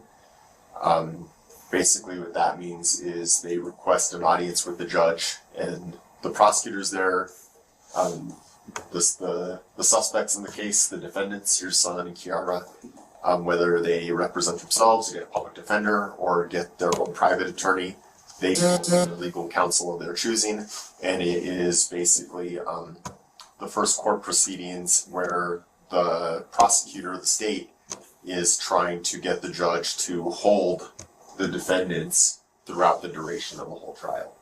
These trials can sometimes last as much as a year, 2 years, 3 years, especially with something with this much severity. So that's kind of what's probably going to happen within the next 10 days or so. And then the outcome of that will decide if your son and Kiara are released and under what conditions they are released. It could be released under house arrest or under a number of things. I told the DA advocate, I said that would be the stupidest thing is letting that girl out. Yeah. Because not only that, her mom does not monitor her. Her mom's always in the main house in her room, depressed. Well, you're not the only one that feels that way. Definitely the victim's family feels. She never monitored her. Isaac wasn't supposed to go back. Yeah. But like I said, Cara always texted her something in the yard. I need you here. He would tell me his dad, I need to go at 10 o'clock at night. I said, it's 10 o'clock at night. What do you think you're going out for? Yeah. When she came over one time, when he was still staying with us, and they were saying there's some people standing over there in the corner. I go, what is she doing here? She's not supposed to be here. I mean, so you need to leave. Well, there's people over there. And I was like, ain't nobody over there. Yeah. They're tripping. I go, what till they're tripping? And You have the camera for that. I looked at the camera. I go, what am I walking? Just check the camera. But it's like a hill and down. And I could say too, like, within the past 4 months or so, my nephew, like I said, he wouldn't personally talk to me about relationship problems and stuff until one day he was telling me, yeah, Auntie, I got a job and I'm saving up for my own apartment and stuff, and I want to move forward and get my license and stuff. So he's doing good. And then I told him, oh, that's good. I was like, are you? Then I just asked him, I was like, are you thinking of leaving Kiara? And he's like, yeah. He's all, I can't deal with her anymore, and I can't deal with the abuse anymore. And I was like, that's good. And I wish, How long ago was that? I would say about 4 months ago. What's I think the work there? he worked at the hotel. Yeah, Dorado. He was a spa attendant. That's when. And then he worked at Route 21. He found a job as an assistant manager of Route 21. And then he got her a job over there too. But then she apparently said that the store manager was sexually harassing her. But she would say that to play the victim. Right. Like in April when he hit her. Yeah. Because she was trying to stab him with his knives. And she would throw stuff at him. I wish you were dead. I didn't want you here. I don't like you. You're fat. You're ugly. Nobody loves you. Not even your parents love you. It's terrible. And the whole fact that I saw in the newspaper that she claimed that she has multiple personality disorder. I don't know her mental health history. I don't know much about her. I met her only once or twice. She plays like she's a nice girl. With my nephew, though, I don't know if my sister told me that he was diagnosed with multiple personality disorder, or DI. It's something what? DID. Yeah, DID. Yeah. And who is this? Isaac. So like I said, I don't know if she... I mean, obviously she knows that Isaac has that mental disorder, and she's trying to say that she has it. Right. But like I said, I don't know her mental health. She don't have it because we've seen her explode. Full of evil and wickedness. Like one time I didn't hug her when they were staying in the Sangre Cristos, and my daughter had just moved in. We were helping her take her stuff and everything, and my daughter gave me a hug, and Kiara wanted to give me a hug, and I said, no. Do you remember what you said to my husband? I don't want you near me. Don't try to come and hug me. She gave me the mean look, and she was mad and growling and everything, and I was like, oh no. If I were you guys, because the vibe I'm getting from all of you is you've seen a lot of negative from Kiara, correct? She's psycho. Any doubt in your mind she had anything to do with I what think she happened? did. Yeah. She was, So, I heard her tell him when he was at the house one time when they would come over, you're gonna do as I say or else I'll bewitch you. I don't know what a bewitch is, but I'll bewitch you and you do what I say to do. Even my daughter even told us that she would threaten him that you're going to with witchcraft, and I don't know if she was, because witchcraft can, if you believe in it, you can get witchcraft. If you don't believe it, that will happen to you. Yeah. And our son, yeah, I think she We raised him in church, and he was in church. We raised in church, raising about God and Jesus, you know. My son is the most loving man you could ever be. When he met her, Everything spiraled. His smile was right away, his hugs. I would text him at nighttime, good night, I love you, son, and he would just read it. And he used to respond, I love you all. God bless you, and he stopped saying God bless. Just don't understand why he didn't have the common sense to stop me with story and come to us, call the police before it all happened. so what I would suggest to you guys is that I imagine it's possible at points in this process going forward that there might be some argument from the defense. And this is me, nothing's been suggested yet, but I've seen this happen before and heard about this happening before. The defense might say, for example, Kiara's not mentally competent enough to stand trial. She has multiple personality disorder. Even though it's undiagnosed, she needs help for this stuff. So that can be used as a defense. She didn't know what she was doing because she has this disorder. Well, at that point in time, it might be smart for you guys to keep in touch with the DA's office and let them know, hey, at any point we are willing to testify on the character of Kiara, what we have observed over the past time span. We've seen her not exhibit signs of the stuff, or we've seen this, or we've seen that, all the stuff you're telling me right now. Because as far as the investigation part itself, I do look a little bit at prior activity of people and prior criminal history, but that's only maybe 2% at most of the investigation. This contains all the facts, all the evidence of the incident here and now. A lot of the past stuff can come up in court, like I was telling you guys, through like character witnesses. But aside from that, that's really the only value that can add to helping with this, you know. So keep all this stuff in mind. It wouldn't even hurt for you guys to maybe do a little bit of a written journal of like approximate timeline, right? This year is when we first met Kiara. This was the first time she did this, leaving church. She said this, she's a witch. At this date, and it ain't gotta be the exact date, but the approximate month, even time of year, and just kind of build up your timeline. That'll help you keep it nice and clean for if you are called to testify, you can say things in a sequential way that gets across to the jury or to the judge or whoever's regulating the trial that day. What makes sense? Also, I forgot to mention, she's also has applied to be an actress and a model. So she's acting her role out right now. Yeah. But that's how they met, and they used to go to auditions in Albuquerque, auditions in Hispaniola, and for that. So she's a good actress. That's good to know. Yeah, I forgot to tell you about. They even had a picture where she was modeling, acting. Our son was going to start acting too with when what's his name came down. That guy? Adam Sanders. And he was going to, yeah, she's a good.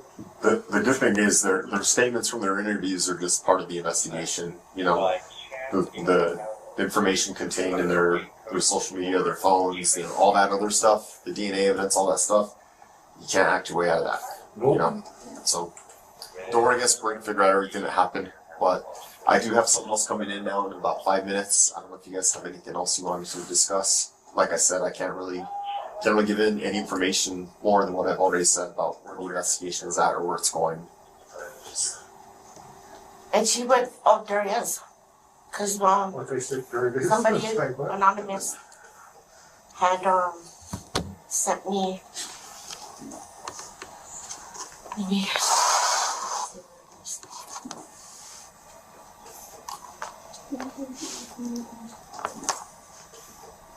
Okay, so you know it's anonymous, even though it says who she is, but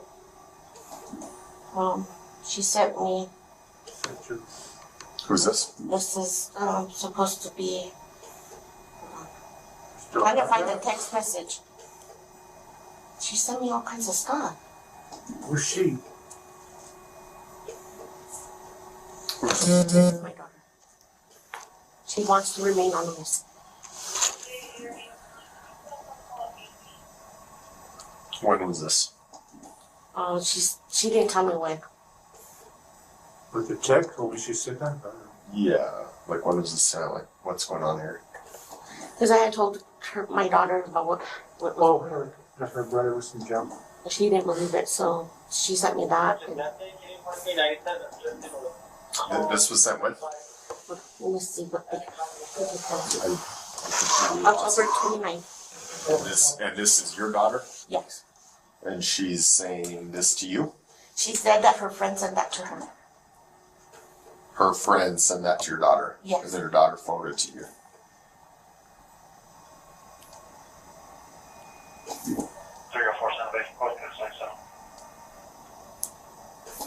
She had threatened my daughter before killing my daughter. So I kicked her.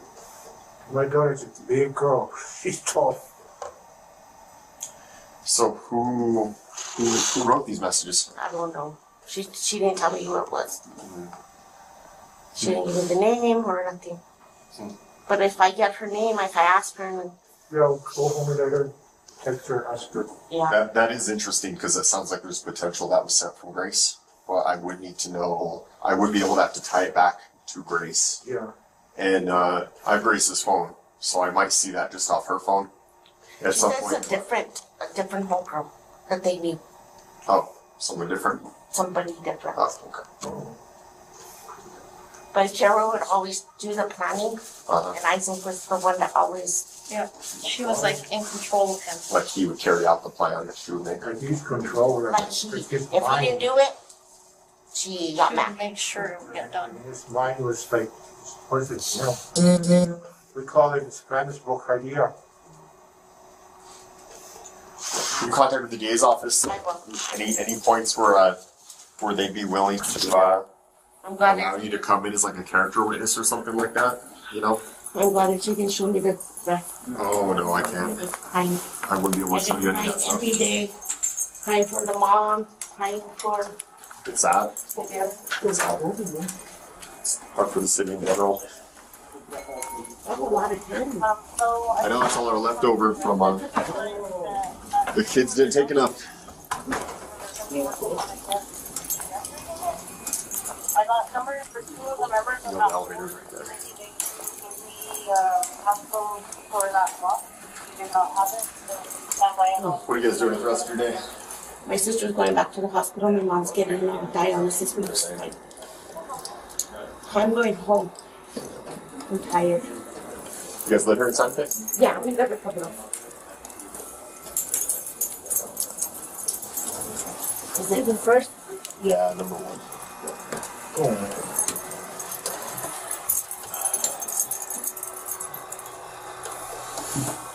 I mean, I wish I could show you pictures of our son while she used to be. We could see it.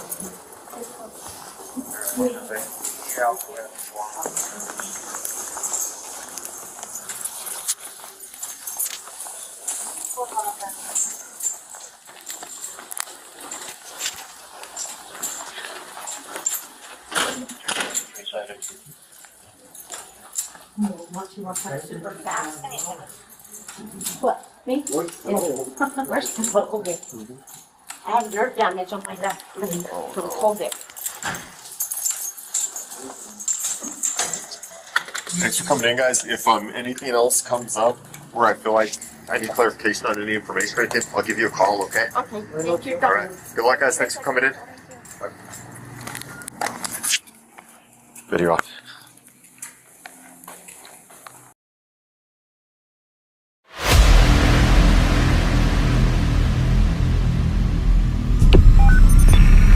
What's your emergency?